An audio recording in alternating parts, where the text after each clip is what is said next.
Hey, everybody, welcome to the Seal Podcast, episode number 325 for June the 19th, 2026. My name is Fraser. I'm joined on my left by Pilch. Oh, hello. And up and up on high to my left is Neil. Hello. And no Dave, because he's on dad duty, whatever that means.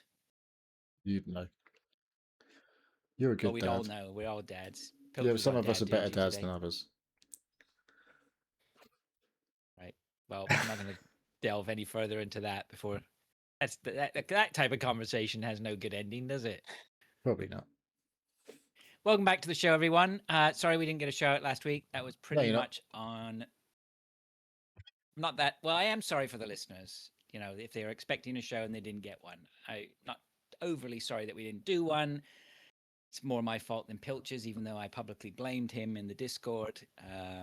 But actually, I think it was more me and Pilch. It's definitely that's the vibe I Pilch got. didn't fight me on it. No. So yeah, I was suffering from jet lag and all excuses or whatever. No, you and fucking whatevers. weren't. Dude, I didn't get over my. I'm still getting up at 5 in the morning right now. It's all You always get up at 5 in the morning. not really. Not usually 5. Yes. Okay, everyone. I just say that the record shows that I'm completely wrong, and I'm not suffering. I didn't suffer from jet lag a few days after returning. And you do get up at 5 every day, I do according at to the moment. content. According What to do you your mean at the posts on moment? Discord, I suggest that you do get up at 5 most mornings. I do, yeah. No, I do. Welcome back to. All right, so we got tons to get through. So let's not dawdle. Let's not kick each other's head in too much. Yeah, let's not fight. All right. We do have football, of course we do. I think should we do some listener stuff first? Yeah, let's get into the football later. All right. Listener stuff. We have Mint Safe here said, I heard Neil mention he has YouTube Premium for his music and ad-free videos. I'm now very tempted to ditch Spotify and jump in on YouTube as it's used all the time in our house. Is it worth it? Is it? That's a good throwback. Yeah, I was going to say well, that's a good thought we throwback better to do on the season show. 1. That one. Yeah, it was a long time. Season 1. Well Is that what played. you're calling Well it now? played. What was it the thing you Year used to one. do there? Not to go off the rails too quickly, but why? What was that? It was was could it? What was that? It was Stuart, wasn't it? Oh, He it would was, send us a wasn't it? question Yeah, it every was. week. Yeah. Guess he doesn't listen anymore. I'm sure maybe he does dips his toe in once in Maybe. a while. Let's I know, hope so. Stuart. Legend. Since Google Stadia died, we haven't really heard from him that much. Oh yeah, that was it. Was Stadia Yeah. questions, wasn't it? Every time. Yeah, brilliant. Proper cool, Well, mate. I don't have YouTube Premium. As much as I'd be tempted, I'm not subbing to another service. Are you using the dodgy browser? I do subvert have an the ad ads? blocker on my. Yeah, but most of the time I just put up with the ads on my iPad or whatever. It's annoying. Sometimes I won't even watch a video because I get bombarded with ads. I'll just go, fuck it. I'm not going to watch it, but throw my toys out the pram. But Well, you know, hey, they've that's already what got their money by then. That's what you got to do. You're Yeah. our YouTube premium expert. So, Neil. yeah, I can't remember when I last had Spotify paid. I don't really miss it. I do think, I mean, it's been a long time since, like I say, it's been a long time since I had Spotify, so I can't really compare features because I just don't even use Spotify anymore. Whereas my son uses free Spotify over YouTube paid because he's a teenager. And obviously, if he shows his friends that he's using YouTube instead of Spotify, he'll probably get murdered or something. I don't know. You get at least get a wedgie. Yeah. I mean, he's 17. I think they're past wedges. It's probably worse than wedges. Are they? Are you ever past wedgies? I don't think I've had a wedgie in a good long time. Well, maybe you were definitely out of all the people. I mean, you had the wedgie. opportunity to give me a wedgie when you were over, but you didn't. So I didn't let it slip that I Damn. hadn't had a wedgie. In I that knew I'd long forgotten something. But I don't miss Spotify. I don't know what's available on Spotify that isn't available on YouTube. YouTube Music specifically basically has everything as far as I'm aware. And if, for example, it's not on YouTube Music, there's a pretty high chance that it's just available on normal YouTube.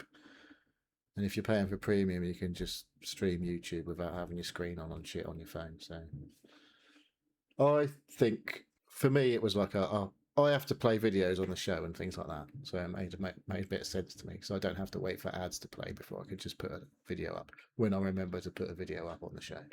Oh But yeah, I had someone also, mention that before. Yeah. just not having ads on YouTube is pretty fucking nice, I have to say. But yeah. And if I'm not paying for Spotify, so it's like £2 more a month. Yeah, see, all my family, they're all over Spotify, so I won't change You that. just got to but convert them. Mhm. You can get things that Yeah. just literally all of your playlists will just transfer over. I'm going to just wait until they move and leave my house. Okay. So your wife doesn't use Spotify then? Yeah, she does. Yeah, I don't even know. You why can I'm saying convince that. her though. I doubt it. Pilch, you got skin in this game at all? Well, funny enough, Lisa decided. Well, both the kids have Spotify. Daisy has Student, which is about 3p a month. Jack uses the full premium, I think. But I've got Apple Music. But the last week, Lisa asked me. She said, "Oh, I want to listen to music on my phone. What are we subscribed to?" I said, "Well, I've only got Apple Music, but I can't share it because it's free. Because it's Apple. Well, it's not. It's free. Well, no, I've got the Apple One, but it's through EE, so it's only a single Yeah, it's not a family thing, membership. and I can't upgrade it to family Mm. because it's part of my phone thing. So, but I said I've got Amazon Prime. Do you want to just log in as me on Amazon Music and you can use that? The trouble with that is you can search for a song and it will play it, but you then can't choose another song. It just It goes just into goes into radio a mode. playlist. Oh. Yeah, and you can't fast forward, or you just have to listen to what they play. So she said that's no fucking good. So I upgraded her phone this week. I only paid it's like the next tier up is about £4 more, and it's included with Apple Music, so she's got it as well now. So you're both Apple Music. Yeah, I know loads of people that got Spotify, but I've never had it. I've never even used it. Well, I But did have it Daisy for a while. swears by it. I've never not been able to find a song on Apple Music. I mean, technically it's costing $10.99 a month, but obviously not me because it's part of my phone deal. Yeah. There's like 5 million songs, for fuck's sake. How many songs do you, Oh, there's more than do you that, I need? imagine. But I think you'll be surprised maybe to hear that the YouTube music algorithm is quite advanced. It's almost like they're owned by a massive internet company that knows every single thing about every person on the planet. It's not very often I will say, Siri, play something, play a whatever, and it doesn't. It never says, "Oh no, you can't listen to that." Anything Yeah. that I ask, whether it's, I mean, and I listen to all sorts of music. I haven't got no specific genre or year or decade, whatever. If I ask for something to be played, it will play it. It doesn't say, "No, And that's not." you know the best thing Right, about Apple Music and paying for Apple Music? Go on in. You get karaoke mode on your Apple TV. Yes, I you tried can. that on the Apple TV. I couldn't get it to work. Well, you don't pay for You Apple just- Music, probably. No, but I had it for a while, a trial, and I still couldn't get Well, it to work. So it it's a little definitely bit works. techy. Oh, did you used it? Because it We sounded used like it. a good idea. It was cool because, like, I don't know if I remember, I did speak about it, I believe, and it was like we had Yeah, the I think so. iPad set up as the camera.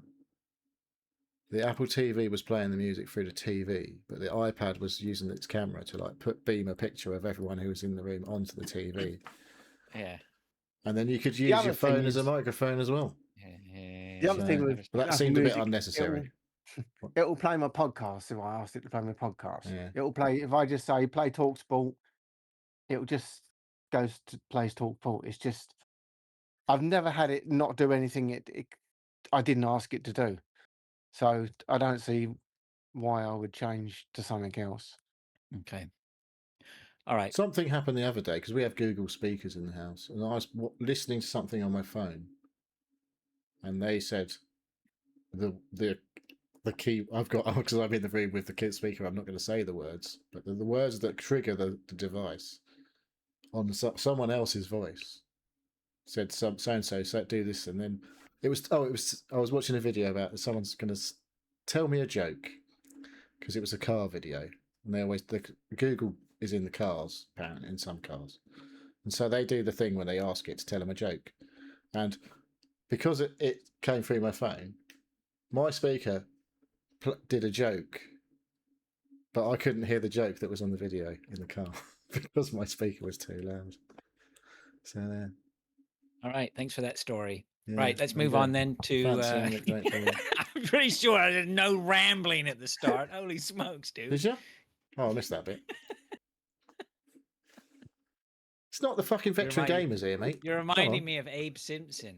Right, let's move on to Just Wondering says, how long do game controllers last for you, and do you generally repair themselves yourself, or just buy a new one? Who's rambling now? How long? Speech is hard. How long do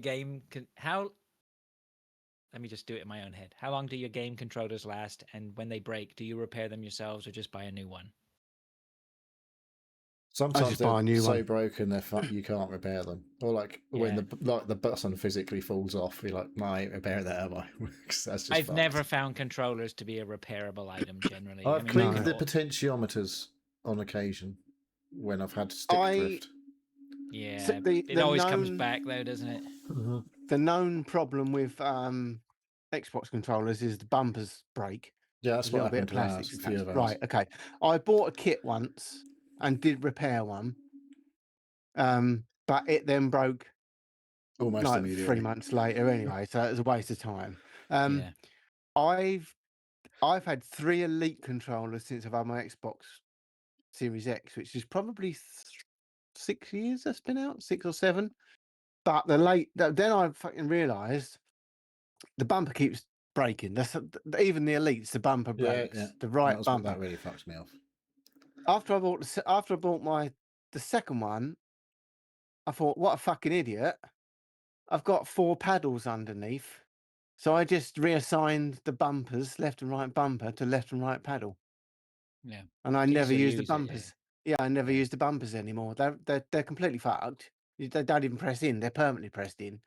But I don't use them anymore. So my Elite controller that I suddenly realised I could do that. That's probably been broken for about 4 years, but it works perfect. So I shan't need another one for a while. I can't. I got to be honest.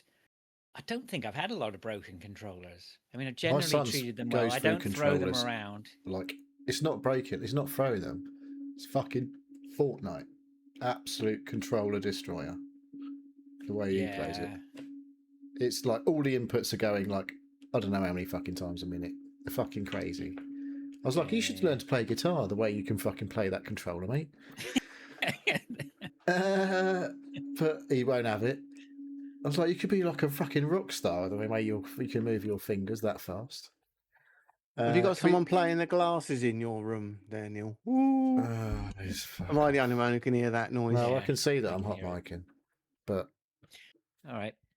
Anyway, does anybody I don't tend to break too many controllers.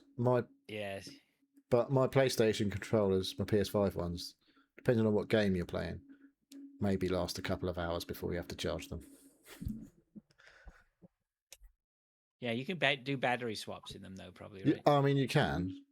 That I would just do. Like there's a lot going on in the controller which drains the battery, like the intensive triggers and all that. I think with Resident Evil Requiem, I turned off anything that was going to anything that was going to put work on the controller, right? Any sounds, any haptic feedbacks, anything. I just took all that off, just because I couldn't be arsed to keep charging it. So. Anyway, I hope that answers your question. Ant says, getting a question in for the show beforehand. Sorry. What's that? All right. No, it's just in a different order. I forgot I posted it in a different order in the show notes to it came. Ant says, getting a question in for the show beforehand because I always forget to ask anything. What are your gaming tendencies when traveling, going on holiday, if you have any?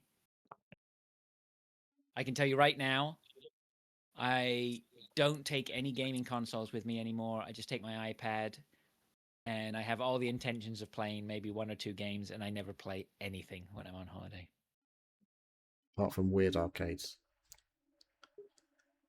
weird arcades we'll go to, but no, I Yeah, don't we'll take get to that. anything with me. Yeah.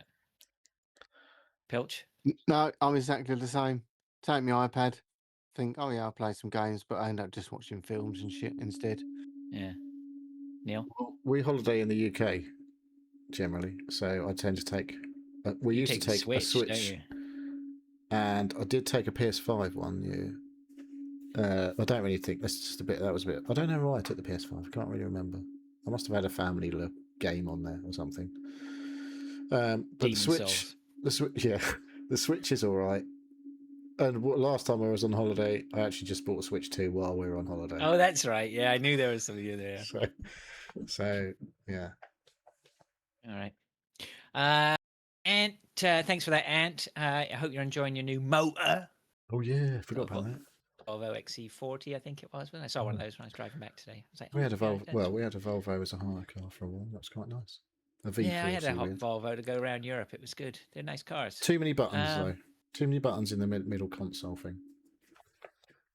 There's always something, isn't there? I don't know about the happy. XC40 to be honest, but there was definitely there's a lot going on in that centre console in the Volvo. I was like, oh, there's too many buttons there for me. Don't know what's like that. It was like the Atari Jaguar the controller of like. Anyway, Andy Cox says, "You think you're doing one?" Oh, that's in reference to having a show. In reference to I think we're doing a show. Sorry. Yeah, read it and weep, Andy. Here we are. Like literally right now. He says, "Evening all, week into the World Cup. What's been your highlight so far? Also, which, if any, daily football podcasts have you been listening to? And most important, favorite kit so far?" I'm going first. Someone's typing. Favorite kit. Favorite kit, Uruguay. I don't get It's a lovely kit. It is a lovely kit. I really like it. It's got a nice little collar. It's a nice colour. Nice.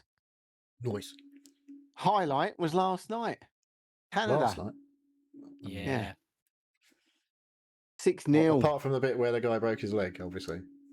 Well, he didn't break his own leg, but someone else broke his leg. I got it the same as Pilch. I was going to say the Canada game. I went into it thinking, it'd just be another Canada game, and then it was just it ticked so many boxes. First of all, if you have a connection with Canada, or like Pilch, probably and a Canada fan, it was just brilliant, right? It's a brilliant night for Canadian football. I just came out of the shop a minute ago. I was talking to a guy I know in the shop, and he had a Canada top on. Dude, talking to him, and I said, and we were talking about it, and I said to him, I support England. I said, but dude, when it starts kicking off in Canada, I said, I actually get quite emotional or whatever. And he looked at me, and you could see he was fucking starting to well up, right? And both of us were just like, shit, man, yeah. Did you have a big game finished. The game, we definitely did some bro handshakes. The game finished last night. I looked out my window after the game last night, and there were kids in the street playing soccer. You never see that. Right? Usually they're fighting. That is how monumental that game was last night for the country. Right, and certainly for Toronto, that's going to make you can next year them stands are going to be full. Yeah, that is. They're nearly guaranteed to get through to the knockouts now. Almost guaranteed. It's not guaranteed, but it's pretty much guaranteed. 4 points. So for a World Cup, so I'll take that one. I'll take that as highlight of the season so far. Yeah, well, I didn't watch that properly. I was sort of watching it. I mean, I suppose England was the highlight. It's a bit like That was a good game. It was the most anti-Southgate type of game we've played in a long time. Like, it was the complete opposite of what it's been like to watch England. I was a bit worried. Although we've been doing quite well. 2 goals, but yeah, exactly. It was a bit like, for fuck's sake. Yeah. And then, but then the second half, we did look pretty fucking deadly. I was like, yeah. They've been not exactly a bogey team, but they have fucked us at key points. They have in the past. For a long time. I mean, it's like we've beaten them in the past, but it's not. It's like, but when it's really fucking mattered, they've really fucked us over. And it's like, they've really, The highlight of that game was Perisic, ex-Tottenham player, leapfrogging over mate who scored the goal. Did you? I was watching it all of a sudden he just shot over. I said, Lisa, did you see that? Wind it back. That was He's That's probably 37. It was one of the most- unbelievable. Yeah, I was How's he going to say moving it's like getting that? on. that was one of the best leapfrogs I've ever seen. It was, but he didn't even duck go, did he? He literally No. went straight over the top What, of him. a full Like, 6'5" man? Yeah. yeah. It was unbelievable. No, I didn't say. I missed that. I have to say. Favorite kit, Neil? It's not a kit exactly.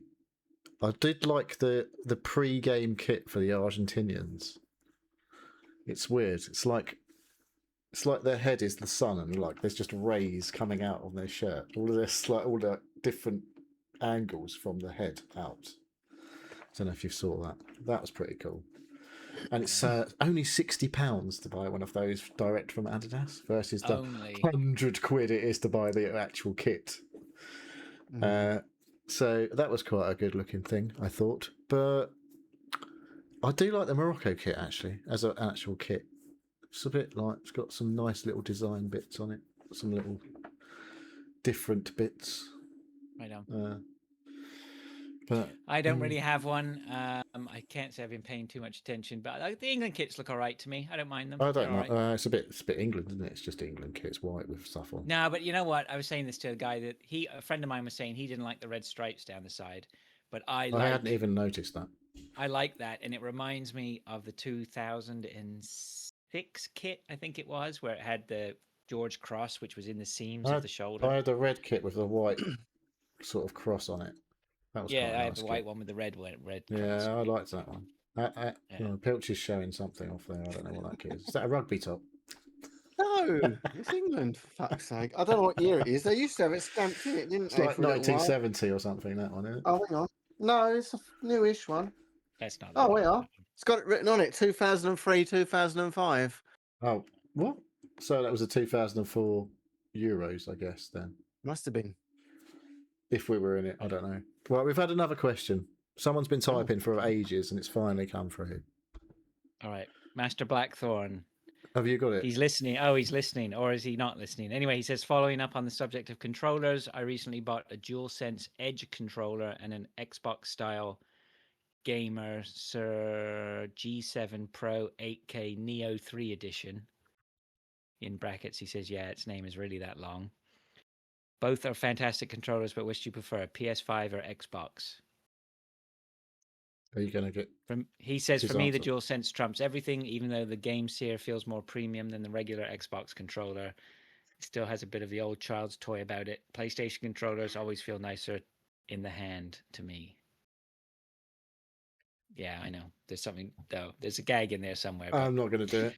I've got... No, on my desk right now, there are 3 PlayStation 5 controllers.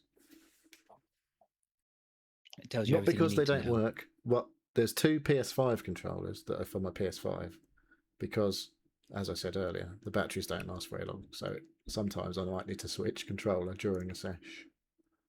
And one of them is connected to my PC. So you definitely prefer the... I totally don't do Xbox controllers anymore. PS5 controller is lovely. Yeah, I was going to just switch to Pilch, but I will follow actually, because I would say Xbox is my preferred controller because I find it works with more things when I'm moving on to PC. I have less. You don't have to load up issues. an extra piece of software to make it work, you mean? Like I have less issues, but I got to, and I've never been a massive fan of PlayStation controllers, but I do think I have warmed to the PS5 controller as being... It's a bit bigger than the normal PS controllers. It's just that bit bigger than an old any other PlayStation controller. It just feels more ergonomic in the hand. Yeah, it feels nice for a long time. Can hold that bad boy for quite a long time.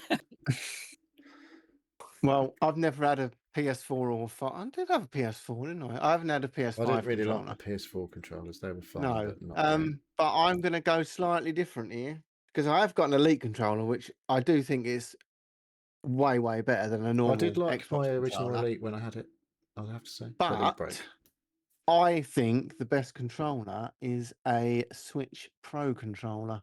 I also have one of those. I fucking love that controller. Yeah, that's not a bad shout, actually. And the battery lasts so fucking ages for on that fucking thing. months. Yeah. That is very nice. It just feels nice. It's a nice weight. It feels chunky. You haven't got It the feels Pro well 2 though. solid. Such a So, nice controller. Such a nice controller. My dog ate one. Yeah, Yeah, mine's they're yeah. tasty Well, too. I've shown you mine before. I've got one with chunks out of it. That's always that's a good shout, actually, Pilch. It's a very underrated controller. That. It's not got analog triggers. That's the one downside on the Oh, Switch is that what it is? Pro. Yeah. and it's not got any extra paddles or anything like that. Oh, yeah, the But, Switch 2, it is. Switch Pro 2 has got extra buttons on the bottom which you can use to like remap. Okay. But I don't have one of those. One day. Maybe All right. soon. You never know. Mint Safes in the chat says evening all. Element safe. Okay, thanks for that, Andy. Thanks for everyone who sent in a question. Much appreciated.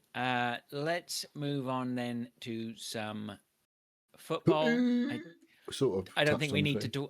Yeah, I don't think we need to dwell too much on the footy. Have we got just a couple? I've got of some talking thoughts points. Go on then. about World Cup football.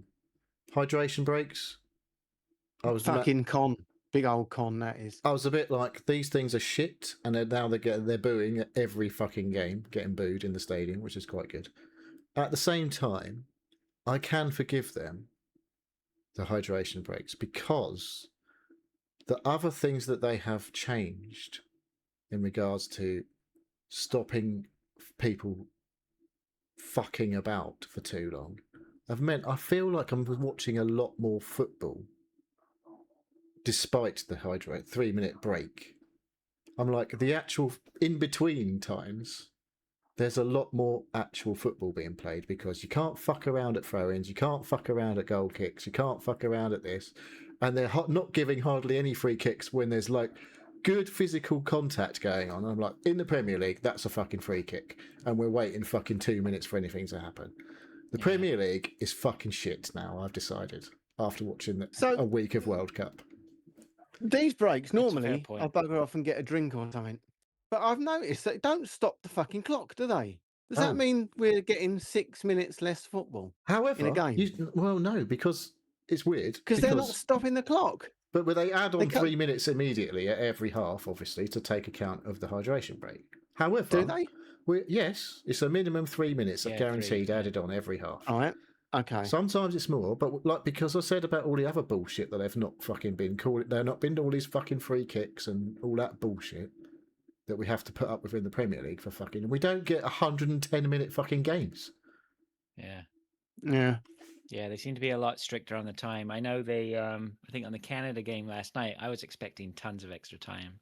I mean, there was quite a lot of delay in that game, to be fair. With good reason. But there wasn't. But they didn't. Yeah, but they just didn't add on much time. There wasn't a load of other bollocks waiting around for. Well, anything else? So fixtures come out today.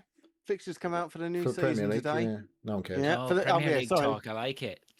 Top flight teams. There's, I've just said Premier League shit now. Sorry. Spurs are doing some business. They are indeed. Yeah. What business are they doing? Signed 2 players. 3. Who? Oh, 3. Come on. They signed Senesi. Off of Robertson. Oh, I forgot about Robertson. He doesn't really count. So he's not going to play anyway. They signed Van Hecker from Brighton. What are you only signing defenders or something? Well, yeah, at the moment. I don't know if you noticed. They could do with a few. Yeah, seems to be letting 117 goals in 2 seasons. I think that's a good start. Yeah, fair enough. So, but there's some big names that we're not going to get that we've been been mentioned this week, but we'll see. They got to do something anyway. Okay. So Tottenham have got Brentford. Who's your first game of the season. Brentford. Brentford. Oh, it's a shame Thomas Frank's not the manager still, isn't it? I've just renewed this year. Yeah, I've just renewed my Spurs membership, so in fact I've upgraded it. I threw 10 quid in the bin earlier as well. Well, you can be a member and you get tickets early, but if you're a member plus, you get tickets a day before the members, which we've always managed to get tickets, but if you want, like me, Lisa and Daisy go together, it's very difficult to get 3. You all have to be members. 3, yes. Yeah, that's the sting. Isn't it? But it's very difficult to get 3 tickets together where we want to sit. We've always managed to get 3 tickets for a game, but not in the stand or the area that we wanted to sit originally. We've gone, oh, well, we can't get a ticket there. We'll go and sit up there. But now we get ours 24 hours earlier. We'll be able to sit where we want to sit. So instead of paying £97 per ticket, we'll be getting tickets for like 70 quid instead in the places we want to sit. So, and you get you get 25 quid off the new in the restaurant. 100 off the you get a voucher for 25 quid off of your shirt. Or that'll take it down to about £100 then. It's £135 for a shirt this year. if you want to be full kit wanker, it's £175. Thank you very much. It's ridiculous. Absolutely ridiculous. Yeah. I didn't say actually. We're going to the Fan Fest in Toronto tomorrow, so I have tickets for the Fan Fest tomorrow, and then for the Who's on game. tomorrow? So tomorrow we're going down. We're going to take the train down to Toronto. We're going to have lunch with my son and his girlfriend, and then the 4 of us are going to Germany, Ivory Coast. Okay. So they have a big. That could be a fucking fucking good game, actually. I think. Yeah, my son said he just bought 2 Germany shirts for him and his girlfriend. So I said I wasn't sure about that, but whatever, you do you. And then I've got tickets for the week after where we're going to watch the England game down there. So that should be fun. Oh, that'll be the sort of. We won't really need to do anything in that game, I guess. Take an umbrella. Probably. Was it hot then? No, you get showered in beer every time England score a goal. Yeah, right. So I want so that one we're going down with my son and daughter, so they get I want them to get the England football experience. So how the Taking joy the knuckle of dust design. be stuck in a field with a bunch of English people getting shit faced. Should be fun. Yeah. Good. All right. Any more football? No. Okay. World Cup generally thumbs up, despite what I thought beforehand. It has been good, but the fucking times of some of these games. I haven't seen Messi's hat trick because it was on at fucking 3 o'clock in the morning or whatever. I was like, nah. Yeah. I've watched the 11 o'clock, 12 o'clock games sometimes, but those 2 3 o'clockers can get fucked. I'm not watching them. There was one the other night. It was like fucking just the 2 shittest teams. And I thought, Ghana versus whoever that was. That was horrendous. Yeah. And I thought, who the fuck is going to stay up and watch that at 2 o'clock in the morning? Jesus Christ. That's going to be a few the 6 o'clock still, and the 9 o'clock have been quite good because you can get. The thing is that probably they've been surprisingly good games, considering that's probably the worst time of day to be playing those games for the people who actually play, because it's like middle of the day. Some of those games are kicking off at like lunchtime, which is like fucking boiling hot in like LA or whatever.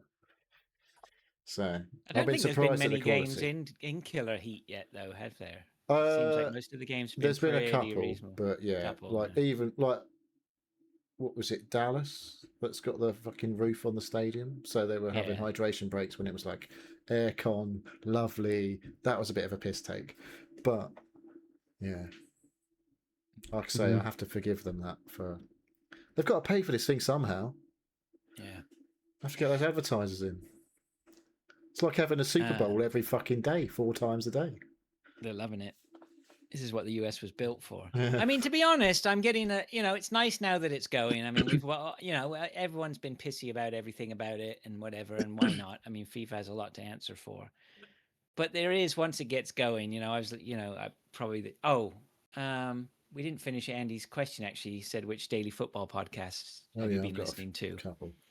And I know Neil listens to Totally Football. That's been fucking killer lately, I have to say. It's been great. Did you see this, all the skunks? I haven't watched any videos. I'll be like, every time I listen to it, I'm like, I should probably watch this on video. Oh, I've been watching them on YouTube. It's got me watching on YouTube now for some of them. So yeah, but that's been great. But I was listening to I listened to that. Well, pretty much that's the main one I listened to. But I was listening to The Guardian as well. I was listening to The Guardian on the way back today, and they were talking to a guy who was in Boston for a lot of the Scotland game. And it just sounded so like everyone's just having a lot of fun. You know what I mean? And it's just lovely that we, if we can Haven't just spoken to any Iranians, though, have they? well, cynicism aside, let's just say, if we can just put all the bullshit that we deal with day to day, that we've had in the background, this fucking terrible noise, political noise or whatever that we have, just for all that aside, just everyone getting together and having a massive football tournament. It's great, right? Yeah. It has to be great. They've already started talking about having 64 team World Cup. Why not? Why not? Because you ain't having that in one fucking country, are you? Do 64 teams, just straight knockout. There you go. The other thing is, No, because that's it not was enough going for a money. week. It'd been going for a week before England even played. Yeah, if you that's have even the weird more thing. teams, how long are you gonna? We just have It 7 didn't games really a day. start until 6 games a day, weren't they? in Europe, across Europe. Great, everything's available all day long for us people who actually watch football. Dude, the powerhouses of it's the new revolution, the new powerhouses of soccer. It's all North America, man. It's Canada and the US and Mexico. Okay. Tell us that when you've won the World Cup. Mm-hmm. Oh, are you still grasping onto that World Cup? No, I'm not grasping on our behalf, Here's obviously. So obviously they've got home advantage at the moment. If they win their group, where are they going to be playing? Who? Canada? They stay at home. Yeah. They stay Canada home if they win the Vancouver group. if they stay at home if they win their group. What if they come second then? Yeah, they have to go to Guadalajara or something. I think they go to Dallas, don't they? Is it? I thought I might have been Guadalajara or something. Denver. Oh yeah, it could be Denver. Let's hope matey lets them in. Denver's not that far from you. Not from Vancouver. See, that's gonna be so right side of the it's closer to you than it is me.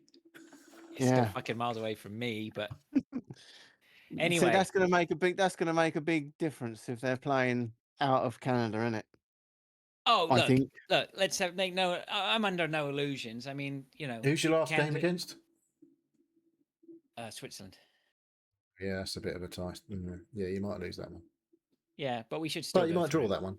So in which case, if we draw it, we top the group. So yeah, we'll see. Anywho, football, eh? Football.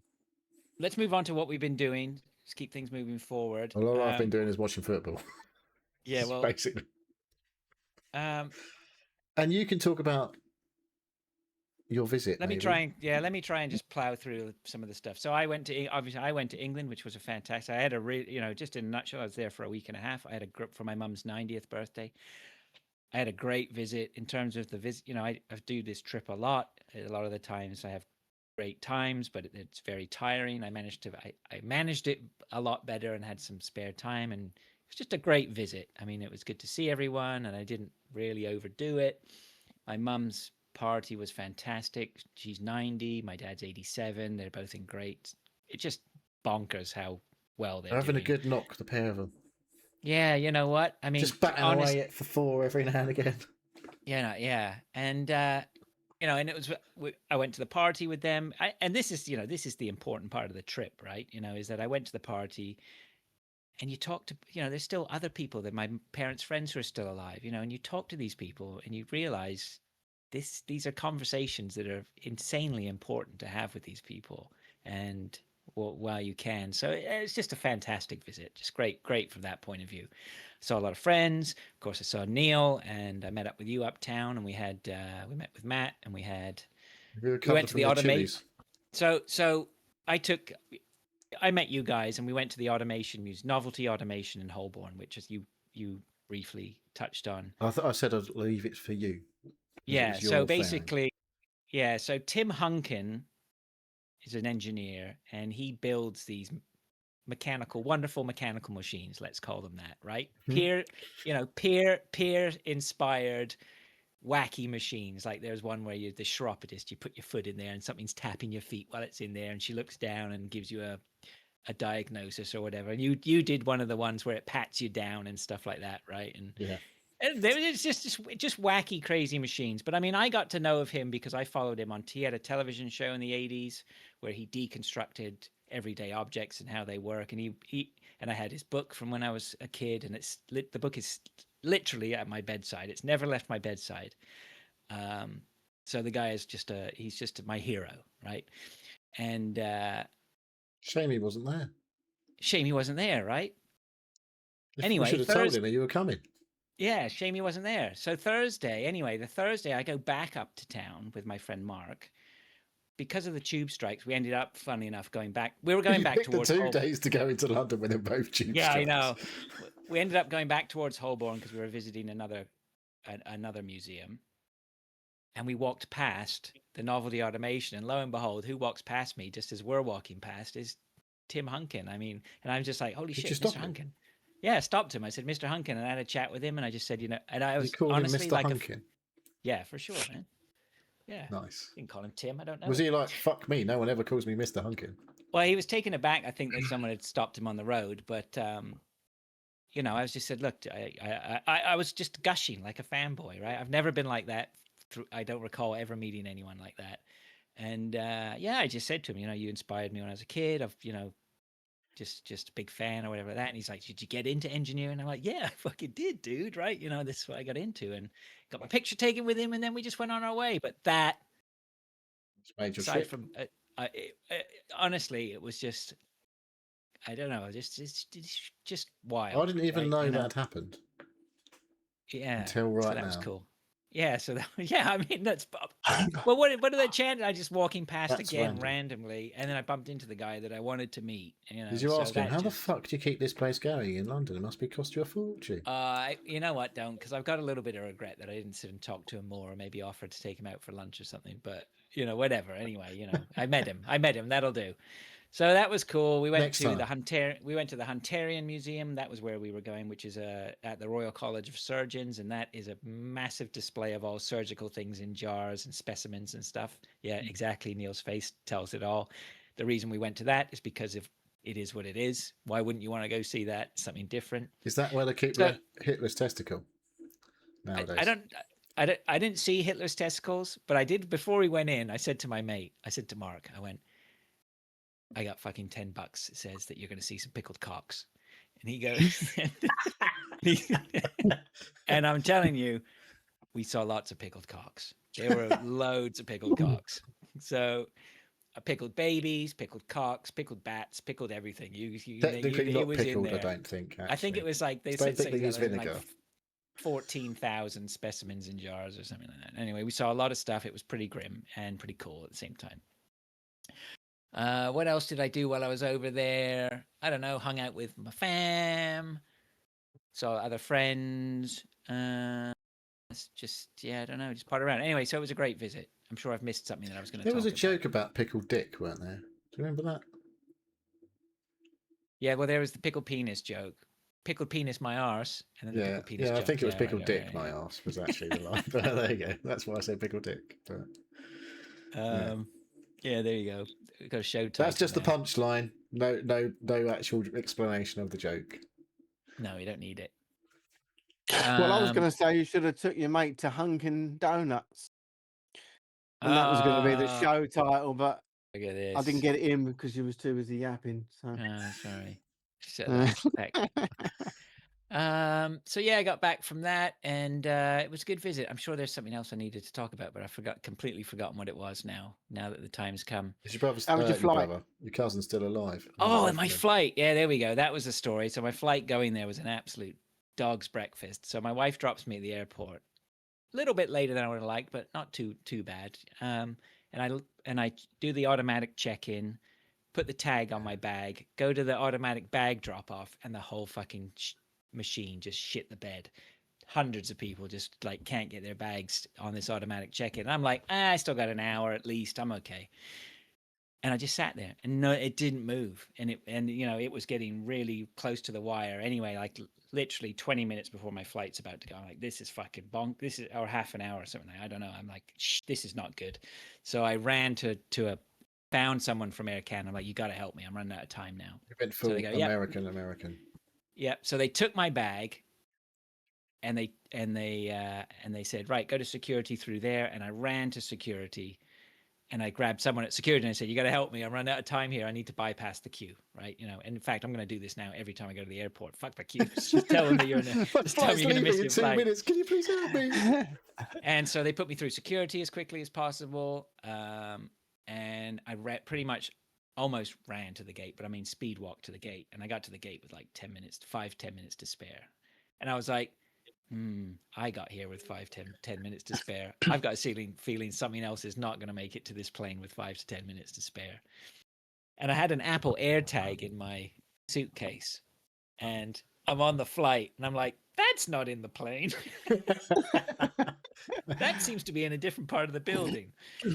And yeah, my bag never arrived. So that was a bit of a shit show. I'll give them their dues. It was on the next flight out, and it did make it. I got it the next day. They dropped it off at my home. So that was a bit annoying, but got sorted out. Yeah, so that was it. Trip was good. I'm sure there are more things that I'm forgetting to say. Lots, but whatever. You witnessed me being incredibly shit at dance, whatever it was, and that's Guitar right. Hero. So we met up. We went for a very nice. We went to Novelty Automation, Pint, food. You better fill me in, and I'll go for a pint. Went for There's a pint. no way he had a This was fucking before pint. he'd left us on our own devices. That was just a pint on our way to Soho to get lunch. Right. So we just a pit stop. Then we went, and we had the Chinese, and you had that chicken chili dish. We had the chili dish. Well, it was lovely. It was. I reckon that was my favorite that was on the table. That was so fucking hot. It was, but it was so tasty. The chicken really bits were nice. There was a lot of chilies left. Yeah. I don't remember the picture showing that much chili versus chicken. I feel like there's a bit more chicken in the picture than there was. I've never seen anything like it in my life. It was like unbelievable. But once you sifted through the chilies and found the chicken, it was good. Yeah. So that was nice meal. Then we went to NQ64, was it? Is that where we went? Did we go straight there? I can't really remember. I think we did. I feel like we went straight to the the barcade. And you were playing some weird game because it was free. I was playing Outrun 2. No. Oh yeah, you got a free go on that, didn't you? Because someone left a token in. Played a bit of pinball. You guys started to get in your fancy cocktails. Fancy. Not that fancy. They had some cool names. Yeah. They were just riffs, gaming riffs on actual. Yeah, all gaming related stuff. I mean, I don't know what.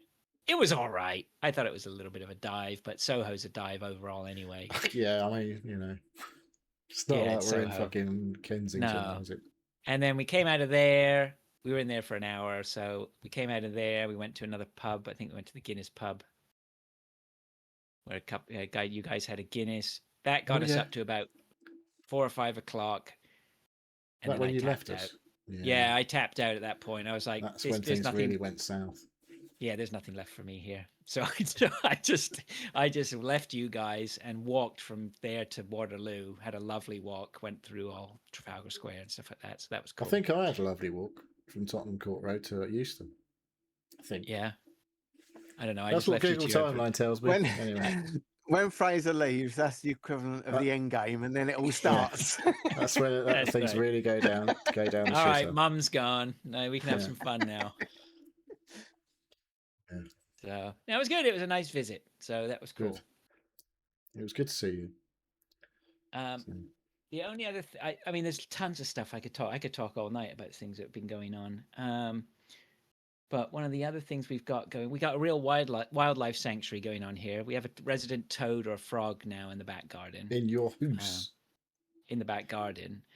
And the other day, a robin started. So, Pilch, you remember if you walk up to my house, the front door was on the left-hand side. Mm-hmm. And in front of you was the kitchen window. Yeah. The window ledge there, we had a robin trying to build a nest right on the window ledge, right up against towards the door. So my wife kept coming out and just like getting rid of this. Back off, Robin. Yeah, come on, Robin, cut it out. And then the robin decided to build it the other side of the window ledge. Anyway, we went out there this morning. There's a little blue egg in the nest. So we've got that. So that's going on. We got the bunny, that for of breakfast. Might be another one tomorrow. Yeah, I know. Yeah, and we got the bunny out the back. So we got a real wildlife things going on. Oh, that was the other thing. I bought something. Ooh. I bought a dog ramp, so my dog can walk up a ramp into the back of my car, as opposed to jumping up and jumping out of it. Is he getting old now or something? He's 8 years old and he's 110 pounds. So I worry he can still do it, but right now I'm more worried about him jumping out of it and bollocking up a knee or something, which is more than possible. And an ACL repair on a dog like that is either going to be dog put down or Yeah, you don't want $4,000, right? Yeah. So I bought him a ramp. that. Ain't It was no only $100. insurance covering that, no. No, we don't have insurance for him. Fuck that. Does he have to duck when he gets in? What? When he get, he's about No. 9 foot tall, isn't he? No, he's all right. He's still the boot's wide enough. But so I've been training him to go up this ramp now, which I've got, which I just unfold and he Right. can walk up there. But he keeps bypassing it. That's still work in progress. So that's been going on. They just look at it and like look at you and go, "What the fuck? I'm not that old. I can still do this." Yeah, That's he's quite not. good because you'll be able to use it eventually, won't you? There's all sorts of uses for it. Yeah. I know, bad man. I'm not going to tell you. After I came back from England, my knees were hurting for a week. A lot of What have walking. you been doing? A lot of walking. Just More than normal. non-stop. You do a lot of walking anyway. Yeah.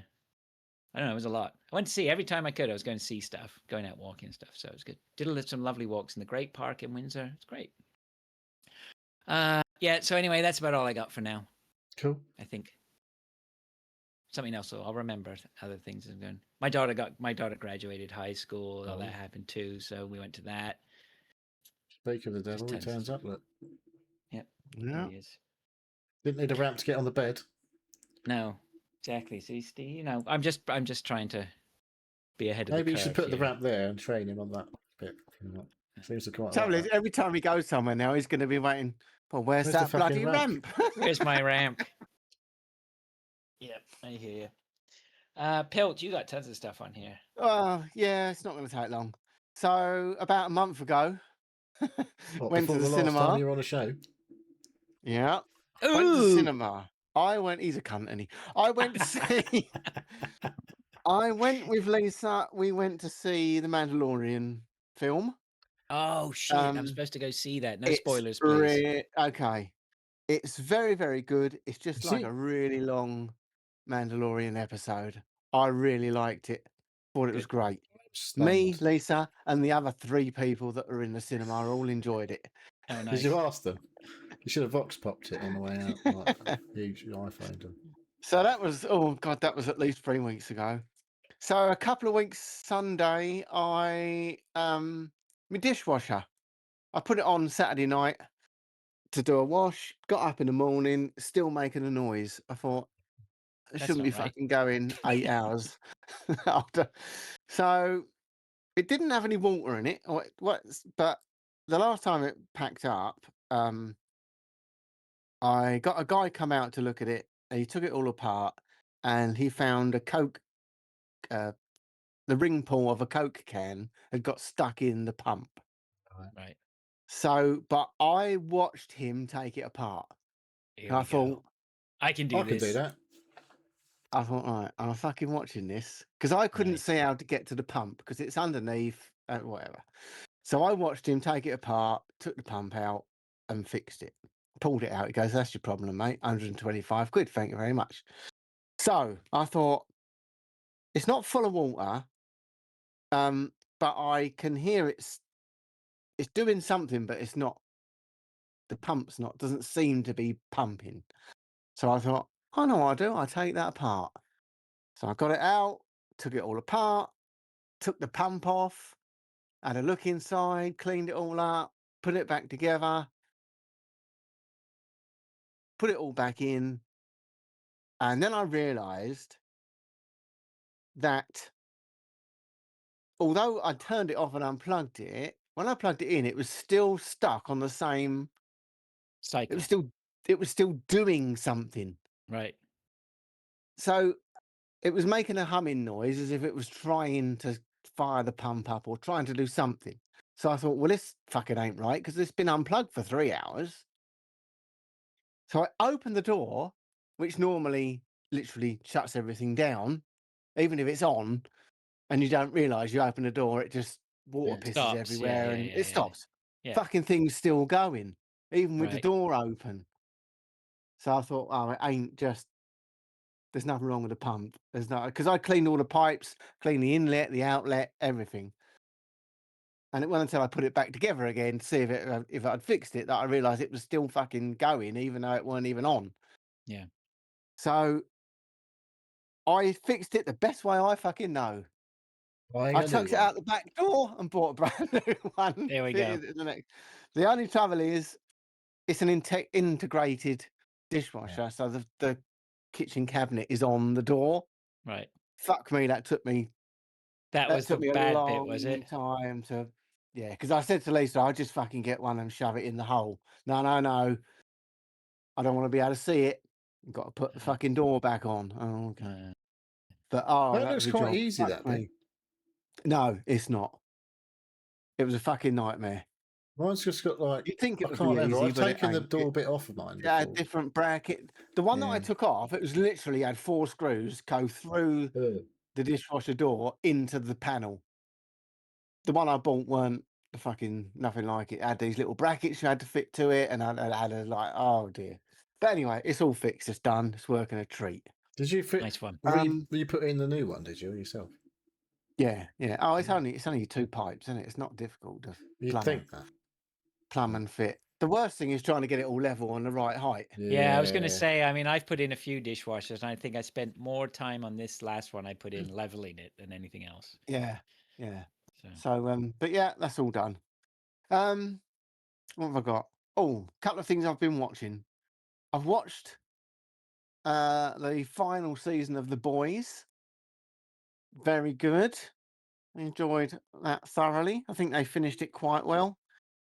Is that again, it no done? Do we spoilers. think?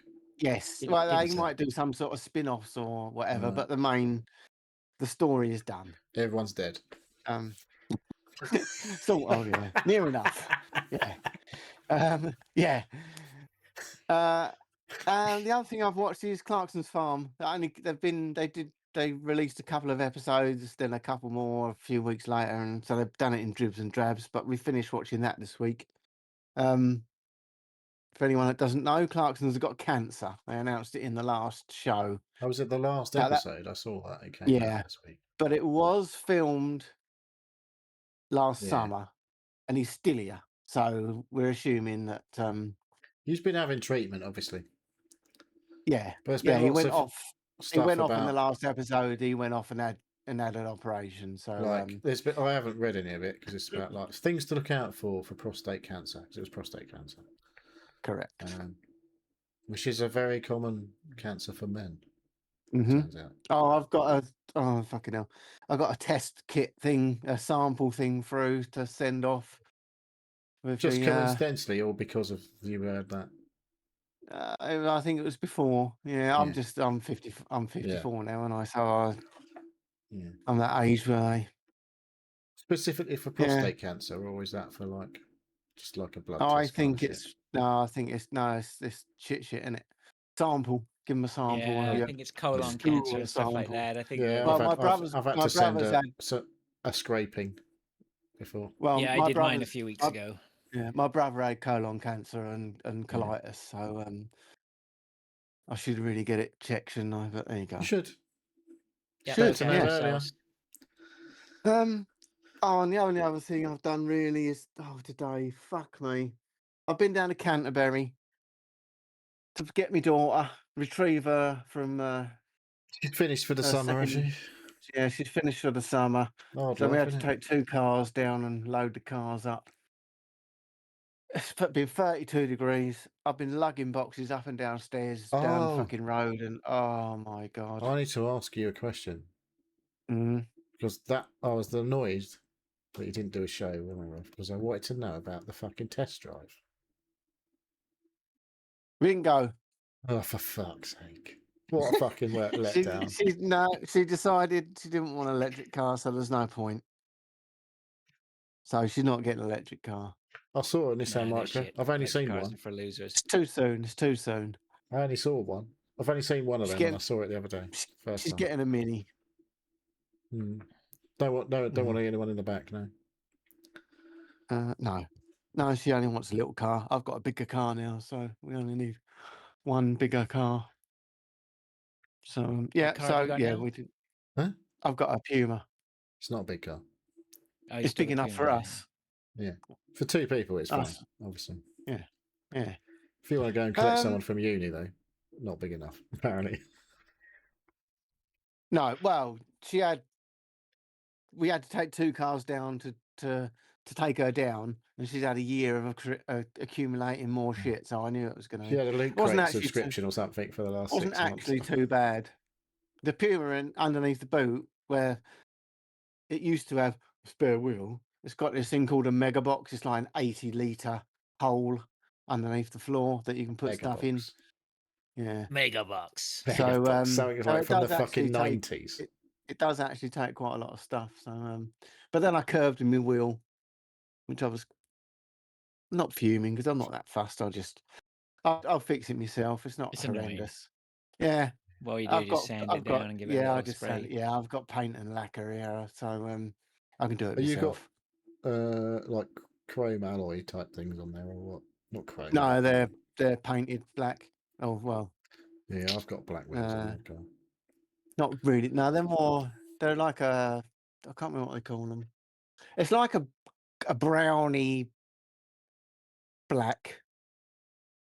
But Brack. yeah, I've touched them up before. It's not that difficult. So Brown. it's got like a tinge to it. It's not black. They're not black. They've got more of a sort of a tinge to them. But no, I can do that myself. That's not a problem. I'll just give them a little light sand and touch them up myself. But it's just annoying. So it's whenever I fucking do something to help someone or do something that's I Busts you, always, doesn't it? you always, yeah, every fucking time. Oh, why do I bother? But yeah. So she's back. First, oh god, for fuck's sake! So she comes straight in the door, boxes and boxes of bags and bags of stuff. I'm unloading it. She goes into the cloakroom for whatever she's doing in there. Oh, Dad, what's the Wi-Fi password? She hadn't even got in the fucking front door, and she wanted to. Oh, my phone won't connect to the Did you Wi-Fi. get a new Dad. phone then or something? Oh, have you had new No, Wi-Fi? well, every now and then I reset the whole thing every now and then, just kick everything off and You reset obviously it haven't all. got any fucking Wi-Fi light bulbs or any bullshit like that to worry about. I have, but I just reset the Not whole lot. many. I've got 47 things I had to reconnect the But you last just time I like did it. giving yourself shit to do then, apparently. It Because don't take long, does it? It's just every time you pick something up, you just, oh, right, okay, I connect this one now. You don't go around doing every single one at the same fucking time. the light bulbs are a right fucking ball ache in my Yeah. experience. So that was that. So I had to set her Xbox back up for her. Plugged all her computer back in. She's doing 400 million updates on her PC. Yeah. That's about it. But I'm making a purchase. Oh, Not just yet, because I'm waiting for my boy to move out. He's house hunting at the moment, and he's going to be moving out probably by Christmas. Daisy's moving up top floor into his big bedroom, and I am buying a PC. oh my! Well, you better fucking get I one soon finally. because Well, they're I've going to been get a lot more expensive. they're saying that you're just better off buying pre-builds at the moment because they're making Yeah. them cheaper than they Yes. can than people can buy the components. It costs almost like I can I see would say, good yeah. spec PC at Scan or somewhere like that. Like an amazing spec for like 3,000, but if you were to build it yourself, it would probably cost 4,500. It's like, Well, I've got about £2,000, but I'll need to buy a decent monitor and keyboard and shit as well with that. So yes, I'm finally going to purchase because I can't see myself buying another Xbox. I think Because Xbox console, if they ever bring next it console, out, it's going to any be console it's going is to going to be be crazy. it's going to be 1,500 quid anyway. The next consoles are going to be insane. So I've finally decided I'm going to take the plunge. I've got news for you. I'll still play with a controller and play it on a big telly. Yeah, that's fine. Probably, but I'll just go straight into big. I play a lot of picture games on my controller on the PC. Well, you will have an Xbox controller, so you'll be fine. So everything will work anyway. But because I have a PS5 controller, I have to have an extra piece of software occasionally, like for Forza. Yeah, well, my headset and all that is for Windows and Xbox Does anyway. it just so, plug into your and my controller? It'll controllers. fucking fine anyway, because you can still do that. No, I've got So- little dongles plugs in to the PC. I've got a little and it dongle works too. off of. So we heard. It uses the Xbox, whatever what do they call it? What's the word when things connect to each other? Oh, fuck knows. Sex. Come on, that'll do. Yeah, you know what I mean. Protocol uses Xbox protocol to connect. So yeah. Anyway, so that's it. Let's get on with some games, shall we? Because we'll be all fucking night otherwise. Well, I've got quite a few games to talk All right. about. You I've have? already, Yeah, I've oh, already God. taken a All right, couple out as well. You can take that first one off. All right. No, because I'm still You playing can that a lot. do the first one, but no repeating a load of shit that we don't need to hear about. I'll just be saying that I'm still playing Demon Souls. Excellent. What else you been All playing? right. Next. I'm still doing New Game Plus. I haven't finished New Game Plus 1. So that's all I'm saying. What's your end game here? There is no end game. You just keep, every time you end it, you just start again. That's how it works. I've got a You're fucking just smudge on enjoying my it. glasses. I just really like it. Oh, that's good. I'm disappointed you haven't started it. At least, or Not yet. Played it for a good. You have to give it at Not least 6 Oh, hours. that reminds me. I got something to talk with. Sorry, I meant to say this earlier. I thought about it a minute ago, and I keep forgetting about it. We are starting up, or I say we, but Matt is restarting up the BattleTech League. So, about God, it's got to be about 5 years ago, maybe even more. We had a BattleTech League. For anybody who's not familiar with it, BattleTech is basically huge robots. You basically are on a map and you have huge robots and you fight each other. It's relatively simple concept and sounds fucking brilliant. And I think it is. The problem was when we played it back 5 or 6 years ago, the multiplayer was broken. And you would be playing a game, you'd be invested in the game, 15 minutes in, and then the whole thing just shit the bed. I remember Dave particularly losing it on one game. 15 minutes? How about an hour and 20 minutes? If not more, and it right? fucks up, yeah. Yeah, it could be. I don't know, maybe I'm not even remembering how bad it was, but it was bad enough can that go on a long time. Yeah, it was bad enough that we all just went, screw this, and stopped playing. It was a shame because a lot of us were up for it. Anyway, apparently they fixed it. We're starting up the BattleTech League again. I think if it's got traction, it'll probably just be an ongoing thing. I got to try and get my mechs together this weekend. But as I said to the other guys, I'm not playing it much. I'm not playing it at all. So I imagine my tournament games are going to be about learning the game. But just getting together and getting on with it is going to be good. So if you are interested, you don't get mapped in your first game. Oh, look, there's a whole plethora of guys there who are going to kick the ever-living crap out of us noobs, but it's still cool, or should be cool. So if you're interested in that, probably just hit us up with a message on Discord. Just get in contact with any of us, and we'll point you in the right direction. I think they're looking to start the league on Tuesday. I can't remember. You said next week. Tuesday start. Yeah, and I'm sure there'll be another one afterwards. And then I don't. Which game is it, Neil? Is it just it's Steam, right? BattleTech. BattleTech on PC. On Steam. It was on Game Pass. So I don't know if it still is. I don't know if that game version works. I'll confirm that if you give us a shout. I'll put it in the Discord. I'll put something in the Discord in a bit. But anyway, I think more the merrier might be cool for that. We did stream a bit. So anyway, sorry, I interrupted somebody. Yeah.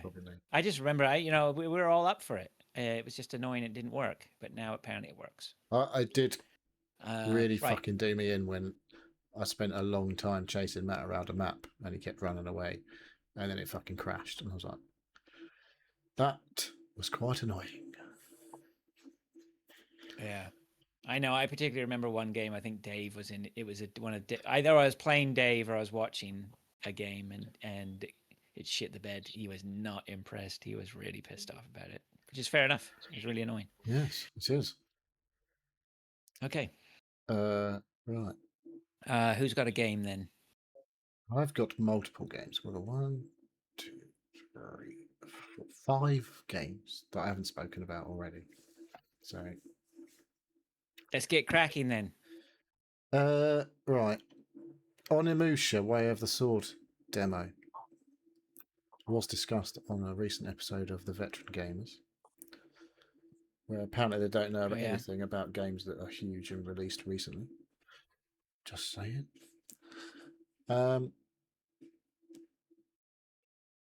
Get the boot in, son. I love it. Yeah, honestly, I was shaking my head a lot, like listening to the most recent episode of their show. Like, how do you not know about this game? Sorry, what the fuck? Are you sleeping under a rock?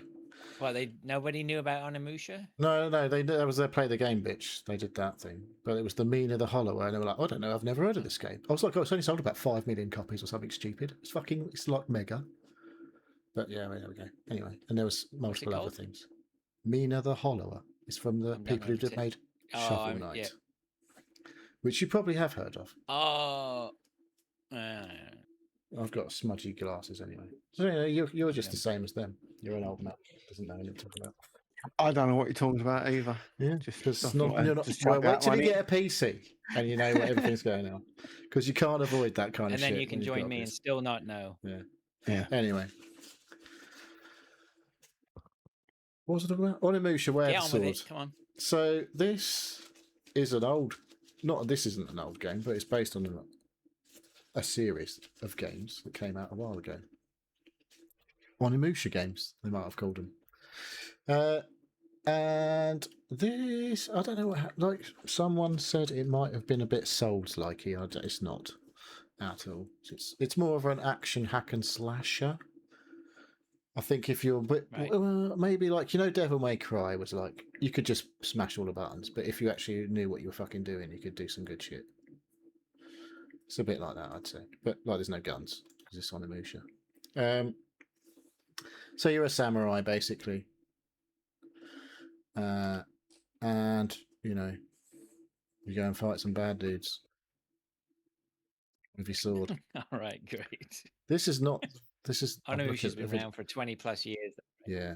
The video I'm watching this is a trailer. That's no good. I want some gameplay. Is it any good? It's pretty good, I think, actually. Yeah, it's a yes, grim and dark story. There's some weird, like, you've got some weird power, which means you can see things that aren't actually there, but sort of add to tell you what the fuck is going on in the story. There's some weird monsters with like one eye, look all a bit fucked up, and you can fuck them up with your sword, and when you've killed them, you like absorb their souls and of varying colours, which mean they do different things. Red ones are your health. Oh, I can't remember. There's red ones, yellow ones, and blue ones. One of them's like restores your health. One of them's like does something else, and one of them gives you sort of, all right. Next, it adds like there's another thing that adds to an extra attack that you can do with the different type of weapon that you don't have access to all the time. So you have to absorb so many blue things before you can use it. Here's a question for you. What do you think we need to know about this game? Would need to know exactly. Next, I can't tell you that. I can't tell you. Well, there you go. You got nothing. It's nothing important. It's Onimusha. We're not here about. We're not here for important stuff. Obviously, we're here for the bands. Yeah, and we talk about games. This is the bands. Come on then. There's a lot to learn about, like their mechanics in their game. I can't remember them all right now. So I only played it for like an hour, I suppose. You have collecting shit when you walk around that sort of redoes your health. There's other ways to do your health as well. It looks pretty fucking nice, I have to say. It's a third-person game over the shoulder. And yeah, what are you do thinking a lot of about fighting. the future for Onimusha there, Neil? It's not out till September. Do you think it's got a place in your future? Could be. If depends on the price, really, doesn't it? If it comes to Game Pass. I probably won't be a subscribed to Game Pass in September though, so but yeah, the action is quite nice. The sword play is good. It's different to my thing is obviously the Souls games. They do different buttons in this game to make you do things, which does cause me a problem because I go to press a button to do a thing that I'm used to doing, which you can do in this game, and I press the wrong button because it's like muscle memory. But if you don't play a lot of Souls games, you probably don't have that issue. So when you press the button to evade, you might press the right button and that sort of thing. So I am definitely not going to be pressing the wrong button on this game. because you won't be playing. It's good. It is good. It is good. But it's different to my games. So there we go. Okay. But yeah, I would Pilch, say you got one for us? while there's a demo around, maybe you should check it out. All right. Okay. Nice finish. Check it Good. out. Redeemed yourself at the end. Okay, I'll do one. Echo Generation. Oh, don't bring the dog in here. Echo Generation 2. Is that the full I title? spoke about it a couple of times. That is the full title. What? No, don't bring the dog in here. Is that extra bit on there? So I've mentioned it a couple of times. It's a card. It's a action role playing card game. I was enjoying it. Uh-oh. I played the first two characters and it was very good. Played the third character. Dave did say that he played it and he thought you could choose any character. Well, you can't. You have to choose the first one. It's like a Yeah, family Dave. tree. It's like a Fucking family hell. tree. You can So highlight you have to every start single with the one. one character. Start and the then one you- at the But bottom. after that, Then you it can then goes. choose. Then it goes to only on the next level. So then it goes up. There's two levels. It's like a family tree, and then the next. So you can only play the next two, and then there's four, I think. But anyway, you can only play. You've got to play each one on each level before you can go to the next thing. So all these little stories, they're all linked to each other in some way, but until you get to the end, you don't know how they're linked. So the first person that I played was this girl was trying to escape from this like factory, and the second one was this guy that was an Work, ex sort we of call that. super duper marine, so some sort of FBI agent type super guy that could shoot guns and things. So you had and he had a family, and that was his story, which I talked about before. And I just started on the third story, which was all in black and white. And it was like a Nightmare at Christmas or whatever that film's called. Type zombie type character. These levels have been about an hour-ish long. The third level was 2 hours. I still was enjoying it at this point. It was still a very good little story, but it was starting to be more wandering about than actual card battling. But I finished that one because I like the way it looked. I like the character. I like the way her cards and abilities. And then I got to play the guy who done the guns on the second level. Played him again, and my interest was starting to flag a little bit. The next level, I've got 3 more to do. I gave up because it was completely. Do you remember Stick of Truth? You literally I did didn't play anyone it. play that? Did you play any of that? Is that like South Park. Stickman battles or No, it's something? South Park. Stick of Truth. South Park RPG. Oh, South Park Stick of Truth. Yeah, Yeah. okay, yeah. So there was a lot I of never wandering finished it. around South Park, and then every now and then you'd have this little battle. But it was mainly walking through the streets and up and down little corridors, and that's what this level was basically.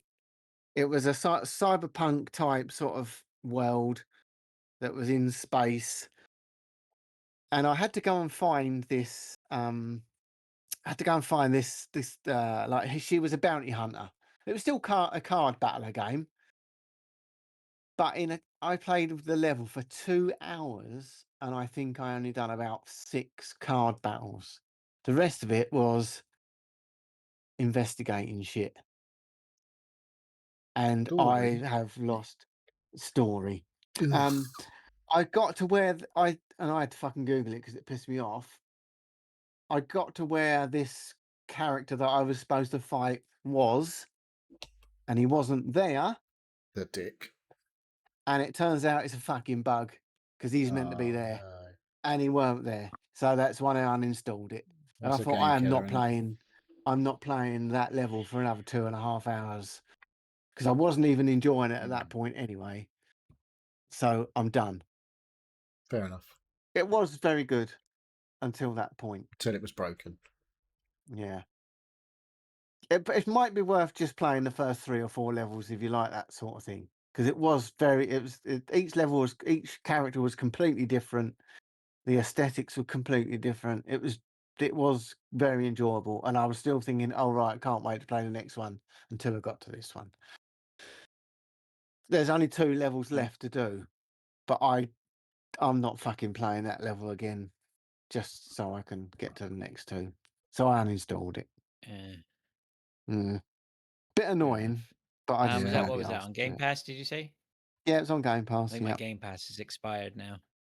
Oh, okay. It might be game over. It's not a new game. It's quite old from what I could glean, but it was It's not good. a new I game. don't think Yeah. so. It says here May 26th it came out. It's not Oh old. right, Steam. okay.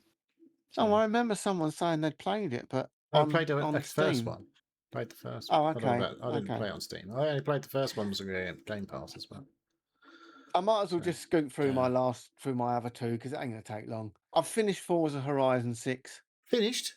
You were still playing it yesterday, weren't you? I was just trying to get a couple of achievos, but then I realised that they were the online shit, and I can't be bothered to do online stuff. So I have finished. I've come first in every single basic or base game race. Not so I'm not counting the weeklies and the monthly challenges and shit. I've done everything that is in the game the day from when it come out. So it's all the races and on every. On the what's it called? The festival playlist. You've been keeping up on I that. have I've done a lot of shit. I've done all the roads. I've done all the location photographs. I've done all the boards. I've done everything that you can find on it. I've got every event like the drift zones and the speed zones. Every single thing I've got 3 stars on. I've done all the major races that you do once you've got. Are You've there worked any your way good through the feature game. races? No They're spoilers just for the normal. later It's ones. standard. No, No, standard like the fare. silly races. There was one good one that I liked, and it was in the snowy area. But they're just standard shit, standard stuff. You always win. You do always win, Unless yeah. you're absolutely dog shit at the game. Yeah, yes. And I did start doing the stories. Because there's lots of little story things. There's one where you have to deliver fucking sushi and shit. Oh, I quite like that one. I've done that a few times. But you don't get any achievements for any of them. And I've played it for 80 something hours, and I'm done. I'm not going back to do the weeklies. There's loads of cars. You can get cars and shit. I've got like 150 fucking cars. And how many Why cars do I want to actually drive? Exactly about 5? Yeah. So Could be I've, that I've, one of I've those actually. ones at the end of the reward is quite good, though. You never know. Yeah, I'm done. I haven't played it as long as I played the last one. But I had to go. I had the season pass for the last one, so there was a lot of other stuff they was chucking at you. Is there a I lot of have not season played pass this stuff much. now? They're still chucking. So yeah, there's every week there's challenges and shit and new There's like a new cars and all playlist thing every sorts. week. It's like spring, Yeah, every week it changes every from week. spring to summer to autumn. Yeah, That shit. and they have there's it will events suddenly and stuff. bang like 10 events on your on the map. There must be in the that you second can round of that now. do. Nearly, is it? Yeah, it's I definitely haven't. gone through 2 or 3 weeks. So there was a glitch, the Eliminator, an online race. I It's fucking played it basically once and I like, was like, "Fuck this! It's just shit." well, my boy comes downstairs and said, "Dad, I've just played the Eliminator." Now, bear in mind, I'd finished the game at this point, and the most money I'd got from the races was £11 million. That's quite a lot of points. And I'd bought all the houses and From all one the shit. race. No, from me completing the game. Oh right, okay. So that's like that's not that much then 50 for races. doing everything. No. And I'd spent, I still had 3 million after buying all the houses and all, tuning up a couple of cars and buying a couple of specific cars that I blah, blah. Anyway, Jack comes downstairs. Dad, I've just done the Eliminator race. I came 13th. Look how much money I've got. £560 million. But it turns out it was fucked. So they cancelled the Eliminator for a week, took everybody's money away from them, apart from 10 million, reset all the money. If you'd done the Eliminator, you got reset to 10 million. It wasn't their fault. It wasn't it was just fucked. It wasn't, no one was glitching or cheating or anything. It was just fucked. Yeah. So, yeah. Well, that would have broken their whole model, though, wouldn't it? You could just buy every idiot car in the game. And... I finished the game and only had £11 million. He just got 500 million in one fucking race. Well, I got to I played the Eliminator thing once, which is like their battle royale thing, where you there's like a big circle that pushes you in. But the problem with this game, in this particular location, is if you start in the wrong place, you're basically fucked because you have to drive. It's like an island. So there's a lot of sea in part of the circle when it spawns. And I'm like, I've got to get to that bit that's on land. And all the roads that I need to get there take me fucking miles out of the way to get back onto the fucking bit that I need to get to. And I was like, I played it once and I was like, well, this is fucking stupid. I can't get there. It's impossible. And so is I it never just played sort of it. like shoehorned in as a No, a it's game not a shoe. It's been a game mode for the last few. Yeah. But where you're in a big, if you're in Mexico or whatever, where it's a fucking massive landmass, it's not really an issue because you could just drive across the hills or whatever. But when there's a big bit of fucking water in the way, you're like, well, I can't fucking get there. You have to drive round in time. it. I'm fucked. There's a shit ton of stuff to do online, constant updating stuff. If you wanted to, you could literally just fucking do. There's so much to do if you want to do it. There's so many different events and things every fucking day. There's different modes and different races, and there's tons and tons and tons of stuff if you want to do it. But I've just done now. The only other thing I played then, we'll but it is very good. I've uninstalled it, so I won't be playing it. So, I installed Vanguard today. Call of Duty Vanguard. I never played the campaign. The campaign, so I'm going to play that this weekend. Anyway, right, last game. It came to Game Pass last week. Outer Worlds, Spacer's Choice Edition. This is Outer Worlds 1. Right.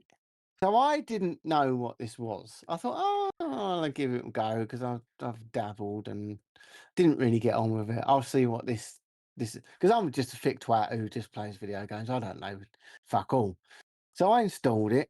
I started playing it, and after about half an hour, I thought, I think I've played this before. Let me have a look. Oh, fucking hell, it's the original game, isn't it? It's just got some extra content and shit with it. So then I thought, let me just see how long I played. because you can go on the Xbox and it shows you how many hours you played these games. They've changed it now, haven't they? It used to be days. Now they've put it to hours, which is a It bit depends if you played worrying. more. How many hours you played? Yeah, well, it says I played 9,000 hours of COD now instead of 200 and something days. Oh, and they've just taken away the days now. Okay. That seems like a lot more. They've just put it Yeah. into hours. I thought, fuck me, that seems What have like you a done lot. with your Anyway, life? Kind of response to that. anyway, so I looked at the thing and it said Outer Worlds 50 hours. I thought that fucking can't be right. I don't remember playing this game. I remember putting it on thinking I don't like this and turning it off. So I reinstalled the original game because it's two completely separate games. It's not just an add-on to the original, it's two separate games. So I thought, right, I'll reinstall the first game and see how much I played. Well, I opened my save and I was at the same point as I was at the other one. So I'd only played it for half hour. Just left it on or right. something. Fuck knows. So I thought, all right, okay. If I only played half hour of the first one, I'm fucked if I'm gonna. There's no way I'm gonna play any more of it, is there? Is there? I don't turned it know. off. This is There's a 2. There's an it's Outer not the Worlds answer we were 2. hoping for. Outer Worlds 2 is I out played, though, isn't it? Yeah, I played 12 minutes of that apparently. It's I never played Fallout this, I though, don't isn't it? think. It's supposed to be good. It's not Fallout. Oh, it looks like Fallout. Well, It is Fallout. It's not though, because it's not post-nuclear apocalypse, is it? No, well, it's still Fallout. Anyway, so I downloaded a 60 gig game to play it for half an hour. Then I downloaded another 60 gig game to find out it was the same game. But anyway, there you go. That's my gaming week. That it? I played a load of. What about 2 weeks? You've had 2 weeks. I played. 80 hours of that was Forza. There's a lot of shit on Game Pass come in the last. I played a few games on Game Pass. Weeks. Have you played Bistro Fucking hell. or Bistro? I looked at it and didn't play it. I installed it, played it for 2 minutes, and went, no, turn that off. Well, I waited. I'm getting to the minutes point, to even though it literally takes me 5 minutes to actually install these games. I'm not even bothering to install them now. I'm going straight. It's a waste of electricity at the end of the day. Just here's the thing. My boy has played Forza solely on his iPad with a controller in the cloud, and it works absolutely fucking flawless. There's definitely getting better. He's played 50 hours just on his iPad. So how does that work? You have Game Pass Ultimate, or is it Game Pass Ultimate? What do they have cloud. now? Yeah. If you have Game Pass Ultimate, you can cloud game everything for limitlessly from your any. So is this an Xbox? Yeah. Okay. Well, for now, not everything's an Xbox anymore. I don't know if you heard that bit. No. Yeah, I don't know what's going on. There's some. I think. What's it coming? Oh, there's something I noticed was coming.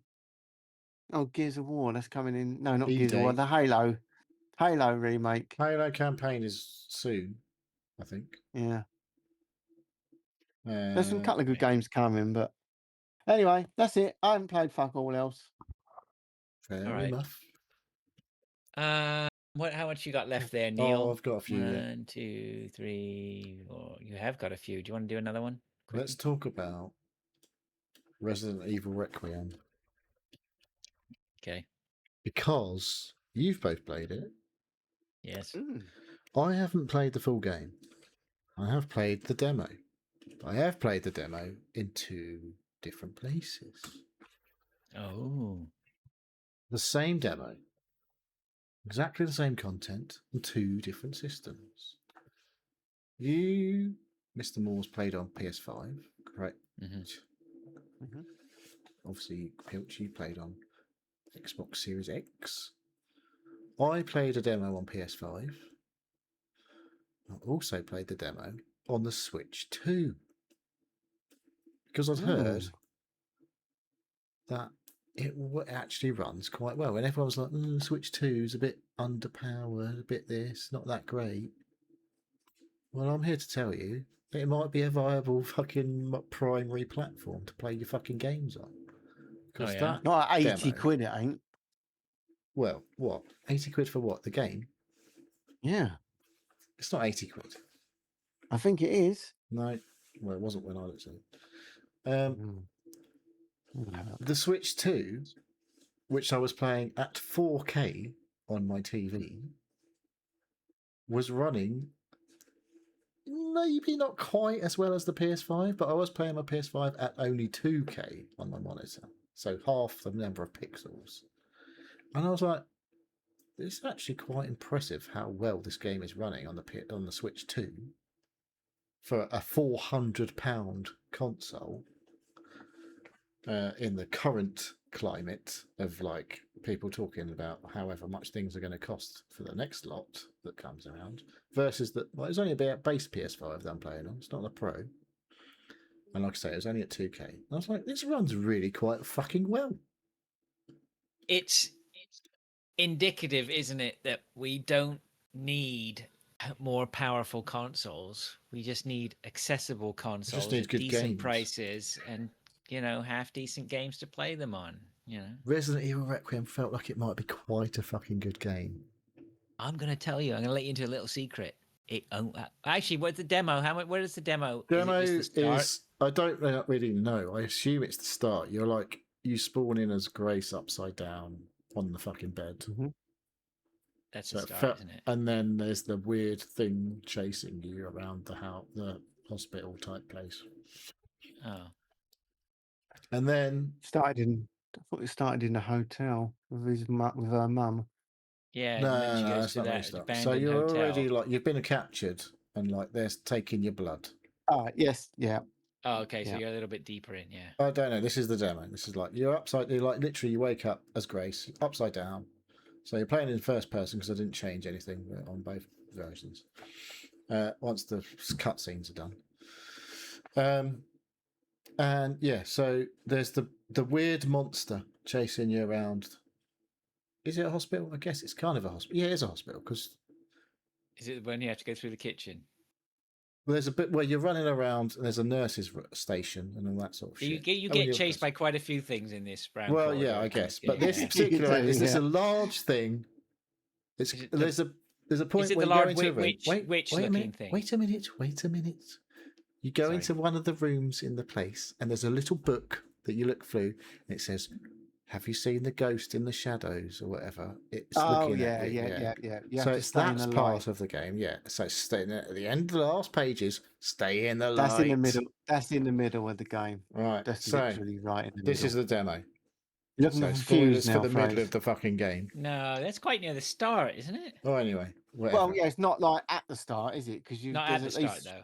No, it's about 3 chapters Yeah, in, yeah. 3 or 4 chapters in. But So you don't get to play it a lot. That's where she crosses over with what's his face. Yes. This is what I was going to say. So like you play so much as Grace, and then you're getting grabbed by the big monster because you can't avoid getting grabbed by the big monster, and then it cuts to Leon, and you get to play in third person as Leon. And it leads up to the point where their paths cross, and that's basically where the demo ends. And I was like, Right. It's 42 quid or something. No, it's 42. Just hang on, brother. I keep telling this to Stan, just hang on, it's going to come. Price. It was on offer. It was on offer everywhere, basically, at the time. Full price is $74.99 for deluxe and $64.99 for the standard. Is this on Switch 2 or is this on PS5? Switch 2. Yeah, Switch 2. It was on sale on PC. It was on sale on Steam. It was on sale on PS5. It was on sale on Switch 2. But I didn't buy it. 65 quid is still a lot of fucking money. No, it wasn't 65 quid when I was looking at it. No. It was on sale, like 20%, 30% off or whatever. But I was like, yeah, I've got a lot of fucking games I can get on with right now. Just hang tight. But, like I said, I was very impressed with how the versions compared. Like I say, I was playing on Switch 2, but on my 4K TV. And so it was running at 4K. And there's a point where the light's coming through a window and it was a little bit shimmery in that point versus what I was playing on PS. But otherwise, I was like, and maybe the frame rate wasn't quite as good. But I was like, Right. it's not But harming the the shimmery game. shit, but again, it's back to it's the shimmery shit we can live without, right? Yeah, and it was like the frame rate wasn't killing it. I was like, okay, I think of this as I could actually play this on my Switch 2, and it'd be fine. More than fine. It'd be a good. It's obviously a good game. If you Wherever you play it. If you hadn't played it on anything else, then Like I say, I had played it on perfectly here. fine. I was like, it doesn't feel any worse. Mm. So I was quite impressed with how it ran on the Switch 2. But I'm pretty sure if I played it on Xbox PC, and then it'd went and probably played be it on better. PC, exactly. That's what I'm going to say. I'm sure PC's way better. It than depends the what the Xbox thing if with the you've got PC is. Sometimes PC games don't run that great. Having said that, Capcom generally are fucking absolutely killing it on every platform. Their games just look amazing wherever you play them. Yeah, they really do have their shit together. Yeah, I don't know what they're doing. It's magic. That Resident, whatever the RE engine, whatever it's called, is pretty magical. But maybe it's because it's not doing like huge open world games like that need fucking loads of memory or whatever. But it looked great on Switch 2 and it looked great on PS5. I didn't get around to playing it on PC. You'll have fun playing that. Okay, I'm going to keep moving us forward because I've still got 2 games. Both of them I want to talk about. I'll do one of them now, shall I? You can do. So when I was in England, I saw somebody mention a game called Librarian, Tidy Up the Arcane Library. And I was like, what's that? And then I looked, and it was a game. This was like doing numbers. Like I'd heard about this game in multiple places when you started. Yeah, I don't know where I heard about it, but I was like, what is that? And then I looked, and it was like, and it said you have this library, 2 floors, 3,000 books, and a mischievous pixie or whatever, or a fairy had thrown all the books off the shelves and onto the floor. So you go into this room and there's just 3,000 books in front of you all over the floor. And I'm like, and I'm reading it, and it's like, and you need to put them all back on the shelf. And I'm like, I need to play this game. I don't know why. I was just like, there's an OCD in the back, or something. OCD little man in the back of my skull just went, yes, please. And I was like, okay, great. So I bought it. I thought, I'll play this while I'm on holiday because I had my laptop with me, but my laptop wouldn't run it. Thankfully, actually, I didn't. Laptop says no. Laptop says no. Laptops are shit.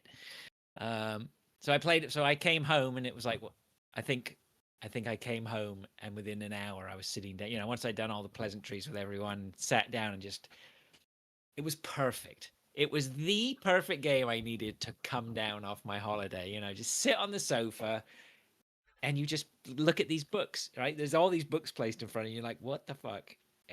I mean, you don't know what to do when you're first looking at it and you look at them. Too many books. Where do you start? There's a lot of books. But basically, there's all the books on the floor. They all have titles. They're all in series. A lot of the books. Are they using the Dewey Decimal System in this library? They are not. No. That's where they've gone wrong. Yeah, but so you pick up a book, and for example, the book says, oh geez, I don't know. I have 3,000 books, and I can't even think what one of them's called. This one was about archery, arcane bows and arrows, or something like that. You're like, okay, fine.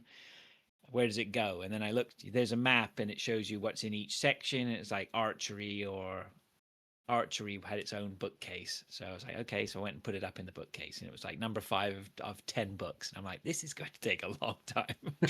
But then of course you realize, oh, I've got this book and it's green and it's got a little bit of white binding on the side. Okay, I'll just look for other green books. And then I looked for another green book and I picked up another green book and it was a different archery book. It's something about bows, whatever. I'm like, that's interesting. So of course that belongs in the same bookshelf, but that's a whole other series of books. And I'm like, okay, I'm trying to wrap my head around this, and I lost myself. And so basically, if you just had to look for the books, and there's an achievement for just looking through the books without any sort of aids, right? And putting them into the shelves. There's a special achievement for that, and I'm never going to get that achievement. But I was like, okay, I get it. So I've got to put some groundwork in here, and then it's going to sort of it's going to, slowly, spoon feed me some extra abilities or something like that. So that's what it does, right? So the first thing you have to do is get a couple of rows done, and that takes a while because you got no no assistance. You just got to sift through 3,000 books and find them. But of course, you soon learn some books stand out a little bit more than others. Oh, look, here's a group of 9 books. So you really only need to find one book, right? The one that goes with them. So that was like one of the first rows that I did. Then once you've done a couple of rows, then you get the ability, you pull your left trigger, and whatever book you're holding, it will briefly light up everywhere the books you need for that series. So you start to get the Was that like assistance. a perk you had to unlock? It's a perk, right? Yeah, exactly. A trait, a perk, right? And you can level that up too. And so there's, some of them are on cooldowns. There's one where I quickly looked at what was available and I was like, that's the one I need to go for. And it's like, if you pick up one book and you press your left trigger, all of the series of those books suddenly come into your hand. So then you are armed now with a whole series of books. And then once you put a series of books in, it gives you an upgrade point, right? And you use those upgrades. So it snowballs, and eventually you become much quicker at sifting through the books. You yourself picking up a big stack of books all at one time. Like this person, right? Yeah, you can hold 10 at a time, and I think then you can get buffs I as can well. see perks that you can add, like you're picking things up that says, +3 to carry capacity. So yeah, I didn't get those until I'd finished, actually. So I never got to finished? experience. Oh yeah, I finished it. Yeah, it took me, I reckon, three decent sessions. So I definitely recommend it. It's definitely going to be in my top 5 for the year. So far, It was like a hardcore, boiled down collectathon OCD part of games, right? That you're just like, I've got to. I don't know. It's just really interesting concept, and it's basic, and it didn't overstay its welcome. I had it done in 3 dedicated sessions, pretty much. And by the time I was getting towards the end, I was just flying, just throwing books on the shelves practically, right? Like, actually, I was literally throwing books on the shelves at one point with one of the perks. So it was really cool. It was just something completely out of left field and totally scratched the itch. One, of the type of game that I wanted to play for a short amount of time. 2, because it was the perfect game just to section off and switch off after I got back. It was not Hunt, and and so it was good. Anyway, I finished that. I was pleased. I thought I can get on and I can tell Neil I finished the game, which is amazing. very impressed with you. Are I you can proud hear of you me? coming through Pilch's voice, like delayed. Yeah, I don't know. He's got. You got coming through speakers. speakers. Maybe through his whatever. Anyway, don't get him to fiddle. No fiddling. I'm not what. You're hot miking, I think, or something. Well, I can hear Fraser coming. I can hear them normally, but then like slightly delayed coming through your speakers or something. It's weird. Anyway, yes. So the Librarian tidy up the Arcane Library is a big hit for me. I really enjoyed that. So that was cool. You want to do another one, Neil? I got 3 more. Go on then. I played another demo on the Switch too, because they did a thing. There was a thing that while we were away, a lot of games were sort of announced and confirmed and things like that. It was Jeff Fest or whatever you want to fucking call it nowadays. Key 3. Oh yeah. So lots of stuff was happening. There was the state of play for PlayStation. There was Xbox Showcase. There was a Nintendo Direct. And one part of the Nintendo Direct was they showed the Starfox remake video. And there's a demo out if you've got a Switch 2. So I played the demo for Starfox remake. Was it Bobbins? No, it's fucking good. Oh. I didn't ever had a Nintendo 64 because that was the when it was out. When it was Starfox 64 was the one they remake it basically. Yeah, I believe so. And I didn't have a Nintendo 64 because I can't remember what I had at the time. Maybe a PC. Who fucking knows? Anyway, so I played the demo for Starfox, and I fucking quite like it. And that's only £41.99 digitally. Whereas if you buy it physically, it's a lot more money. And I'm like, that seems a lot of money for Starfox. It looked to me like a baby's game. I'm sorry, I'm just going to say it. It did look, or back in the old days, or now. No, it does look now like it's Well, really more marketed the actual for kids. gameplay is quite good. So, I don't know. Maybe I'm a baby, but I enjoyed the demo. And like I say, I had no It looked to attachment me to like Starfox it looked to at me all. like the type of game that's going to appeal to the more simple person. Is it okay? No, you're just trolling. It's good. Yeah, so there's not that much to the demo. It's basically just an introduction to the mechanics. So I don't know. It was fun. Right. It's a bit. It sort of reminds me of like Space Harrier, I guess, because I did play Space Harrier. Yeah. It was a similar kind of vibe. Not that the game is like that, but it's the vibe is the similar. Like you're just going down this basically like a tunnel. It's not a tunnel because it's not got walls on the sides, but it's effectively a It's an tunnel. on-rails Yeah, flyer, and isn't you it? just move around the screen and shoot at shit all the time. And I was like, it's kind of all right. I kind of like it in an old school kind of way. But I'll wait to see what the verdict is on the full game. But what I played was actually quite fun. And like, there's a little bit of mechanics. Like I say, I'd never played it before. Controls quite Is nice. the frog and a rabbit in it? That yeah.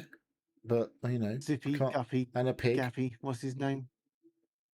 What's her name? Peppy. Oh, they've all changed because this is the new generation. It's like the old ones aren't there. It's like it's not really a remake because it's just like it's the next. It's like like the cousins or the fucking nephews or whatever of the like the ones new that were Top in Gun before. movie. Yeah, but with animals. yeah.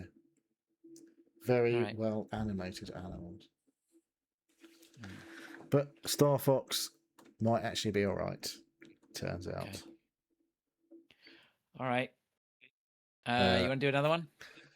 Well, that went down so well. Why not? Well, I don't know. Have you got more to say about it? Not really. You got another no. kids game? Yes. I mean, you could call it a kids game, I guess. I finished Donkey Kong Bonanza. It's been a Switch 2 well week. done. How long did that take you? A year? It's taken me a long time in terms of total time, without not including just the hours I've played. It does it does go on a bit.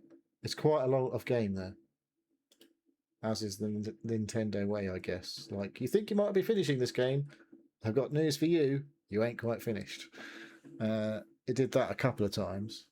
I was like, oh, finally. It's like, here's some credits. Oh, you haven't actually finished the game, though. So here's some more game. I was like, okay, then. I'm up for that. Because that game's How many good. bananas is too many bananas, do you think? I don't really know. There's a lot of bananas in that. I found a lot of fucking bananas in this game, and it wasn't too many, because I was still playing it after I'd finished Did you play it, Pilch? No. He hasn't got a Switch 2, has he? No, I didn't. I'm not a child. It's not a child. Or simple. Oh, I'm simple. It's a good game. It's a good game. Yeah, I'm really starting to think about Switch 2 now. Switch 2, honestly. It's 600 quid. It's not 600 quid.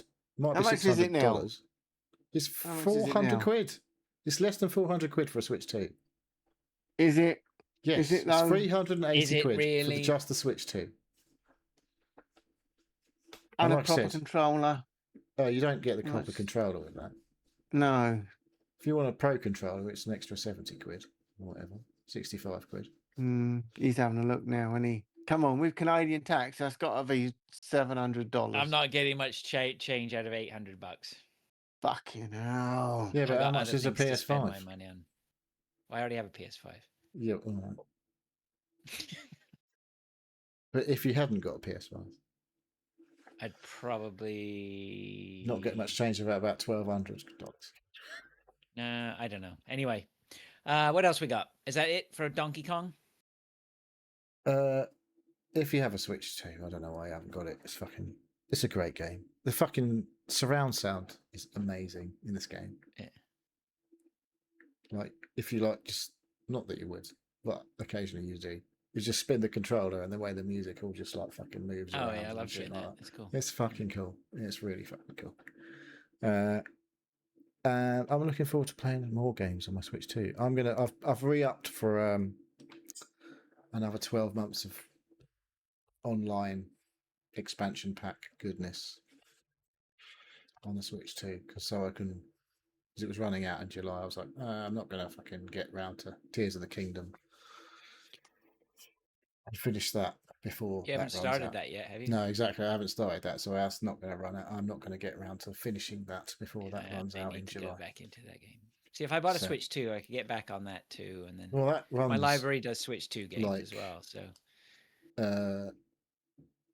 that if you buy the expansion pack, you can just get the Switch version, and just it automatically boosts everything up to the Switch 2. Yeah. All right. How It's many have you really got good. left? You've got one left. Do you want I've to just do only got yours one and then I'll left. finish? Hold on a minute. Can you do, because I've got things to do, because my son just poked his head round the door, which means I've got something to do.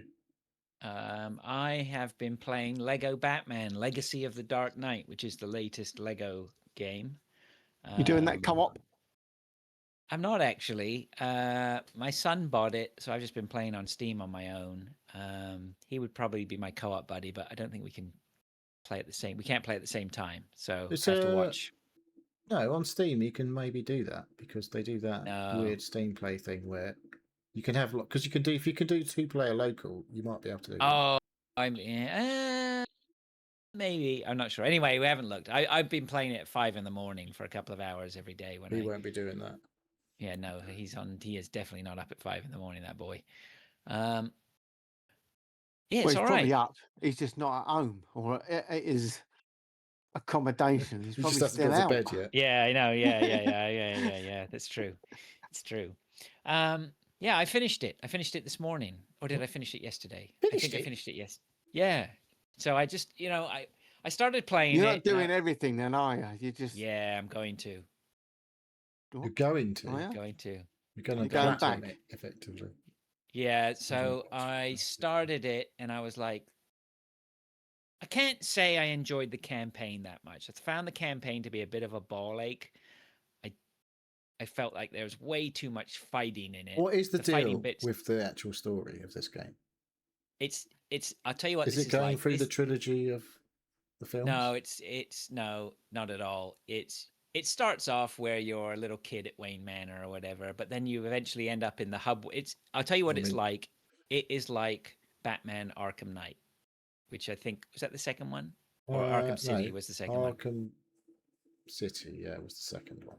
It's like Arkham City. You have your hub world, and then you go off and you go into places and you do your side missions. Typical fare now, right? It's got you got your Gotham City hub world, and then Alfred gets on the phone and says, Master Bruce, you better get over here to this point, whatever. And then you get over there as quickly as you can, or not as quickly as you can. You get sidetracked all the way with finding stuff and seeing things on your radar, and then building some shit. You get to it. Yeah, you get to a building, and it says, do you want to continue the story? And you press Y, continue the story, and then you are maybe in like Arkham Asylum doing the Joker level, or you're in a fish manufacturing plant or some fish processing plant, which is a Falcone part of the story or whatever. Anyway, so and it does all that. Found it a little bit of a ball ache going through the story mode, but it's okay.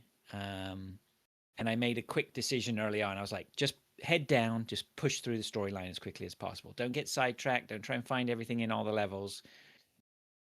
The job here now is to try to be as efficient as possible. And if I figured if I get through the game, and then I get some modifiers which help me find shit. And I've played enough Lego games. I know that to know the crack. This one is slightly different, and it has some weird multipliers on the studs related to your related to your battling. Then you have focus, this other thing, focus, which you build up when you fight. So there's some little mechanics in there that they've thrown in. I'm not sure exactly how great some of them are, but they're sort of interesting. And then there's an upgrade path. The more you collect, the more stuff you upgrade. Anyway, so I finished the story yesterday, and now I am plowing through the story to collect everything in the story levels, And then when I've You done that, just go back and do bits that you've already done, kind of. I'm in a bat cave. I just go to the bat computer, Neil, and then I just go and I pick a story Just to go like real to, and then Batman. just like real Batman. And yeah, so I'm going through collecting all that, all the stuff, and then when I've done that, I'll go to the hub world, and the hub world will be my focus for collecting everything in the hub world unless I reach a point where I don't want to do it. But right now, again, I'm Steam linking these games, playing upstairs on the couch with the controller, and I'm just switching off and enjoying it. It's just giving me a chance just to wind down and play these games. I don't have to Lego think. games. I have I not played loved one in Lego games, ages. man. I finished so many of them. I used to get massively like, I'm going to 100% this fucking game, and then Yeah, get to about 75% and go, I'm not 100% in this game. I 100%ed a lot of them. And I think the last one, Skywalker Saga, broke me because that game, there was just so much. It was too big. It was too big. And this one is big, but it doesn't feel too big. It feels like I'm Just okay how with you this one like so it. far. Yeah, just how I like it. I think I can. I can accommodate this one. It's not too big. So yeah. So anyway, so I'm going to continue with that. I'm enjoying it. It's really cool. Great voice acting. Yeah, I mean, that's a new-ish thing for Lego games. No, they brought that in. I mean, it's not new, but it's not how they were back in the Not how old they days. originally were, but they did bring it in. Not too I don't late. really remember. Wasn't Was it? it So, Lord of the Rings? what was your favourite Lego one then that you've played? I like the Marvel ones. I thought they were great because they had Oh, so many different I characters with feel so like many different that's where powers. they went a bit. That one they started Really? to go into the realm of it being huge, but I did Yeah. enjoy the Marvel Mm. superheroes one. I really liked Indiana Jones. I was just about to say, I remember really liking Indiana Jones for some Yeah. reason. I like those ones, those Oh, early it's the ones, Caribbean because was good. Yeah, Pirates of the Caribbean yeah, was another good one. they were really good fan fiction. And this one again, and that's a good point because this one is amazing fan fiction. You know, every time you finish a level, you collect some bat suits. Adam West, I think, has some voice. There's some voice work by Adam West in there. Matt Berry was a voice. I was like, is that Matt Berry? He plays Bane. But yeah, there's loads of you can collect. That's a you can different collect. take on the Dark Knight, whatever it was. You can collect all the Batmobiles. You know, there's loads of stuff to build in. I mean, I haven't even scratched the surface of decorating out the Batcave or expanding the Batcave or whatever. So, and God knows, I feel like they've thrown every bad guy at you that there is. It's really good fan service. You know, and there's one bit where I was in the Batcave, and it was like, we got to go, Robin. So we jumped into the Batmobile, and it Like out of Fools and Horses.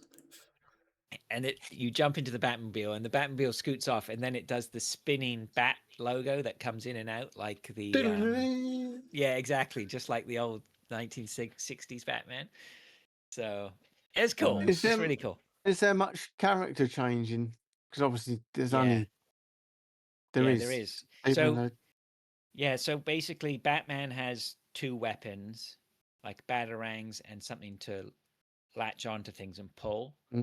Yeah. And then your partner, whoever it may be, whether it's Jim Gordon, Robin, Nightwing, Catwoman, Okay. Catwoman? Talia Razgul. Raz Al Ghul. Talia Al Ghul, maybe.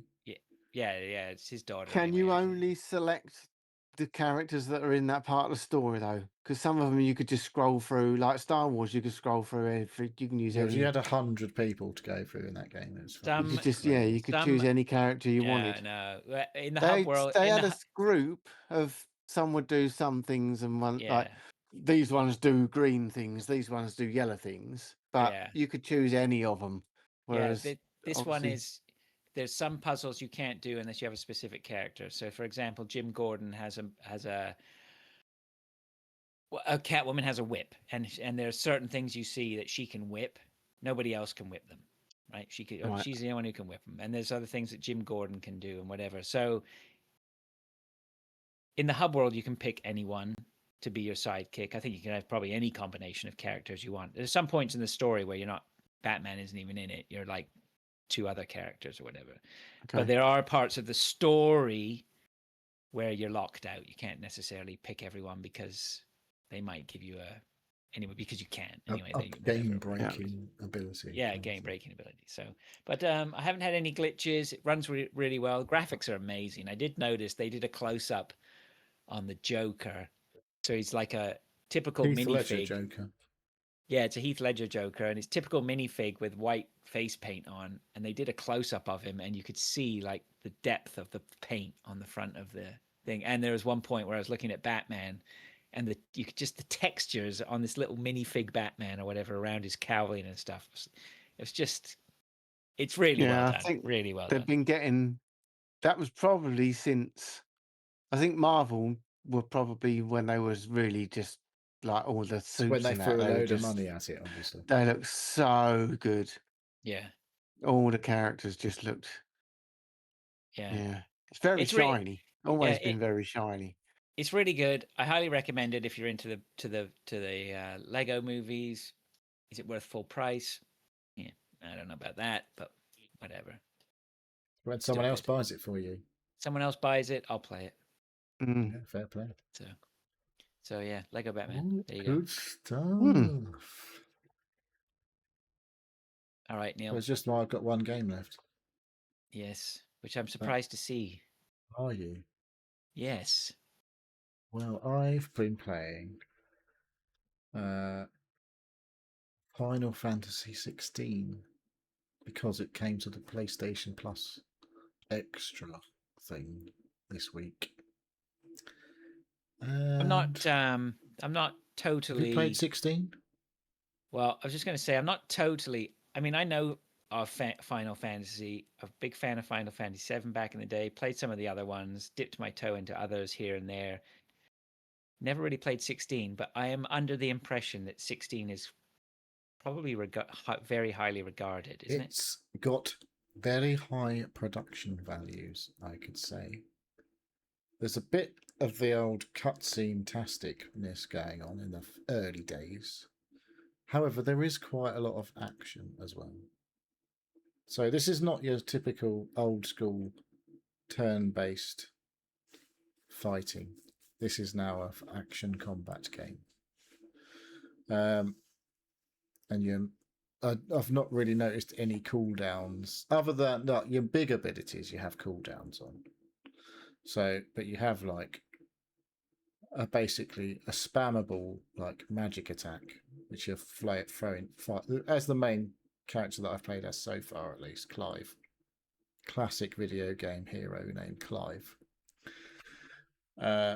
He's got like a little fireball attack that he does in combat, and he's got a big sword, which is Final Fantasy, because obviously. So I've not got any real attachment to Final Fantasy. I played a bit of 7 Remake. I did not get on with that at all. I think I might play a bit more of 16 than I played of 7, because that's like a modern game. It looks fucking amazing, I have to say. Visually, graphics, everything is like, am I watching a cutscene? Oh no, I'm playing the game here. It's fucking amazing.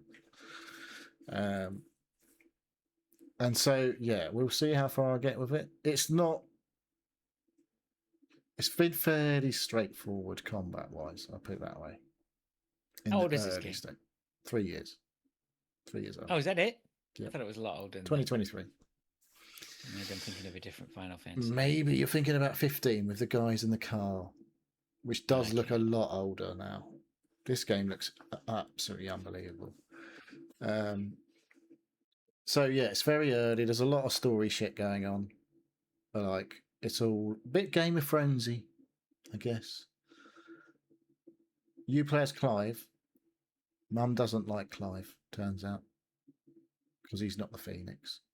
Clive's brother was the real Phoenix, which is like, but Clive's brother and his brother's dad also wasn't chosen as the Phoenix. So he's a bit of a thing, but she still shagged him and had 2 kids with him. So, you know, yeah, it's like I think I spoke about this years ago when I think I played the demo. And basically, because I have played the demo, because when I played the new game, well, the actual game, it said, "You want to continue from where you left off?" I was like, "No, I don't remember anything about this game. I better start all over again." And I feel like this time around, I don't know if it's a bit of muscle memory, but I'm like, it's different controls to what I'm used to and things like that. But I'm like, I need to remember this. When I'm playing it this time, I'm like, I need to make sure I remember how to do that, because that feels like that's important. Like the icon abilities or whatever they call it. Is that icon? Is that a classic Final Fantasy thing? Is that in all of them? No. It's like you sort of summon kind of thing, your abilities. You have like instead of summoning, you've got this innate ability in this game. You're like a special person. But yeah, like I say, there's a lot going on in the story shit. And so far, only just over an hour. I really fucking like it. Like I say, it does blow you away visually. It's like, fucking hell, this game looks incredible. Like when you're just running around the environments and stuff, and the cutscenes are very similar to what you're doing. When your character model is the same as in the cutscenes, basically, and it's like, yeah, this game looks fucking. It's like, this is why you buy a PS5 or whatever. This is why you paid all that money for those consoles when they came out, because this game was not an Xbox One game for sure. Yeah. So got some legs, you reckon? Then this could be my end to Final Fantasy, I guess. Interesting, because the others have not really hit me. Like, and everyone, like you said, you go on about. Everyone goes on about fucking. Everyone who played 7 was like, "Oh, best game." Blah blah blah blah. Right, you wouldn't go back to 7 now. If 7 was released now, you're not going to lose yourself. People still play the pixel remasters and shit like that. No, the I mean ones, they did, but you have to remember when 7 came out. I mean, it was just mind blowing what they were doing, right? 7 discs. Yeah, it was just. Yeah, I don't know. The first time you see a summons and then this dragon comes out and starts beating the shit out of the guys you're trying to fight. I mean, I was just like, "What the fuck is this?" I remember watching my cousin play it. You should probably this. Check out 16. I would say. Yeah. Maybe a demo still available. I don't know. But yeah, it was like, oh, this is like a modern game. It's a modern spin on Final Fantasy. So, and like I say, there's no ever. Like Clear Obscure was like a turn-based game with modern tropes. This is pure. There's no turn-based shit. They're not pausing anything or slowing down time. I mean, there may be a slowing down time thing at some point. I don't know. But yeah, this is like an action game. So very different from the old school. But every time you beat a big boss, you like level up. Your health goes up. Everybody levels up. Ding, ding, ding, ding, ding. Yeah. So far, it's a thumbs up, but I ain't very far because got the feeling this could be a long game. The most I've played of them was the 7-disc one on the PS1, was it, or 2? 1. I think at least 6 of them discs never got anywhere near the machine. So, I mean, I finished. I think I finished it. I remember, but I mean, it was 120 hours. I remember. I think I'd put into it to get 7 done. And I don't know if 16's that long compared to the old ones. Like they went on far too long, probably. But so here's a question then. Go on. Would you say if you played that game in 1991 or whatever the hell it was when it came out, is 120? Is 100?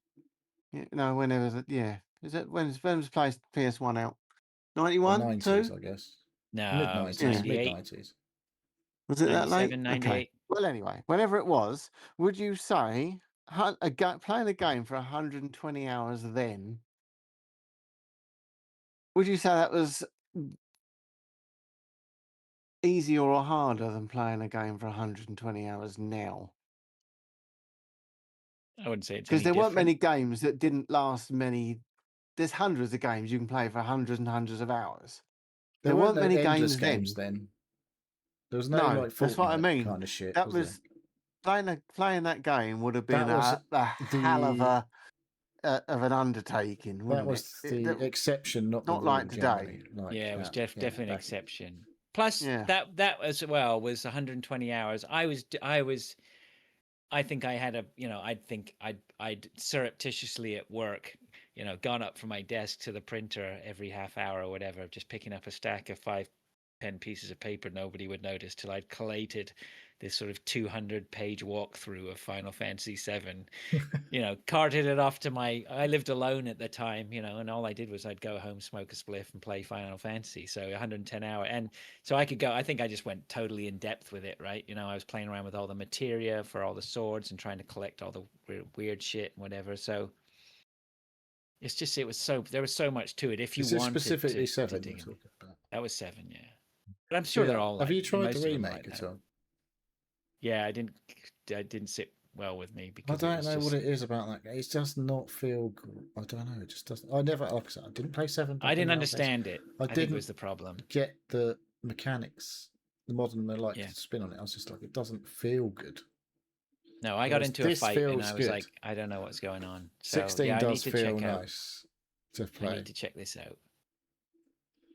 So Okay. and it's got some high production value. It's got some big voice actors. What's his? Ben Starr is like the main guy. Ben Starr, that's his name in it. He's in everything nowadays. He was in Claire Obscure, and there's the guy. Who's the guy in the office, the British office? The guy that's not in it very often. It's Brent's mate. What's his fucking name? Don't know. Is it the one? Is he the guy who throws the boot over the? I don't even know because Over I the don't really watch The Office that much. building. But I'm sure it's the guy who's Brent's mate, and he's northernish. He's like the one. He's like, he's such a laugh. He's such a laugh. Yeah. He's a bit he's a northerner, isn't he? Like, Yeah. is that right? Anyway. Yeah. He's Anyway. in Final Fantasy 16 as one of the characters. I was like, oh, I recognise that voice. I could picture, like, he does not look anything like the character in the game. I'm like, the guy in the game is super hot looking. Like, all of the characters, all the guys in this are like mega hot guys. So that's why I'm playing it, obviously. I was just trying to find out what the name of that guy. But yeah, his voice does not really fit the guy who's in this game. The guy in the game is called Sid, and they're, like I say, all the guys, they're like, oh, I'm just like the best looking man in the world, and yeah, Finchy, yeah, that's his name. I'm sure that's the guy who does the voice for Sid in this game, and I'm like, that voice doesn't go with that face, man. It doesn't. He does video games. Yeah. Final Fantasy 16, yeah. CID Sid. Yeah. It's like I said, it's like I think Sid was like, in. Is he the pilot? He's not so far because there's no flying. Sid was the pilot in 7. He might be. All right. He might be. But anyway, I'm gonna call it there if you don't mind. I'm just I'm under the timer now for food. Yeah. I gotta put my order What was in. you eating at the start then? Cake. Oh. Cake. Love me cake. Cake to get me through the show, and now it's dinner. It was gluten-free cake too, Bill. You could have eaten it. Oh. Grace made it. Nice. Oh, lovely. Are you what are you having for tea then? Pizza again? Yeah, pizza. Not gluten-free. Dave is going to pick it up, is he? Dave, obviously. Yeah. Dave always gets the Fraser's pizza. Who's Dave? You're Dave. Oh my God, you're Dave. My Dave? What are you talking about? No, you are Dave. You are Dave. Oh, yeah. No, Grace is picking it up. She's on her way back from work. That's why I got to do it now. So, all right, let's call that a show. Pity Dave. Oh, all right. I was going to say it's a pity Dave ain't actually here because I was looking forward to hearing about that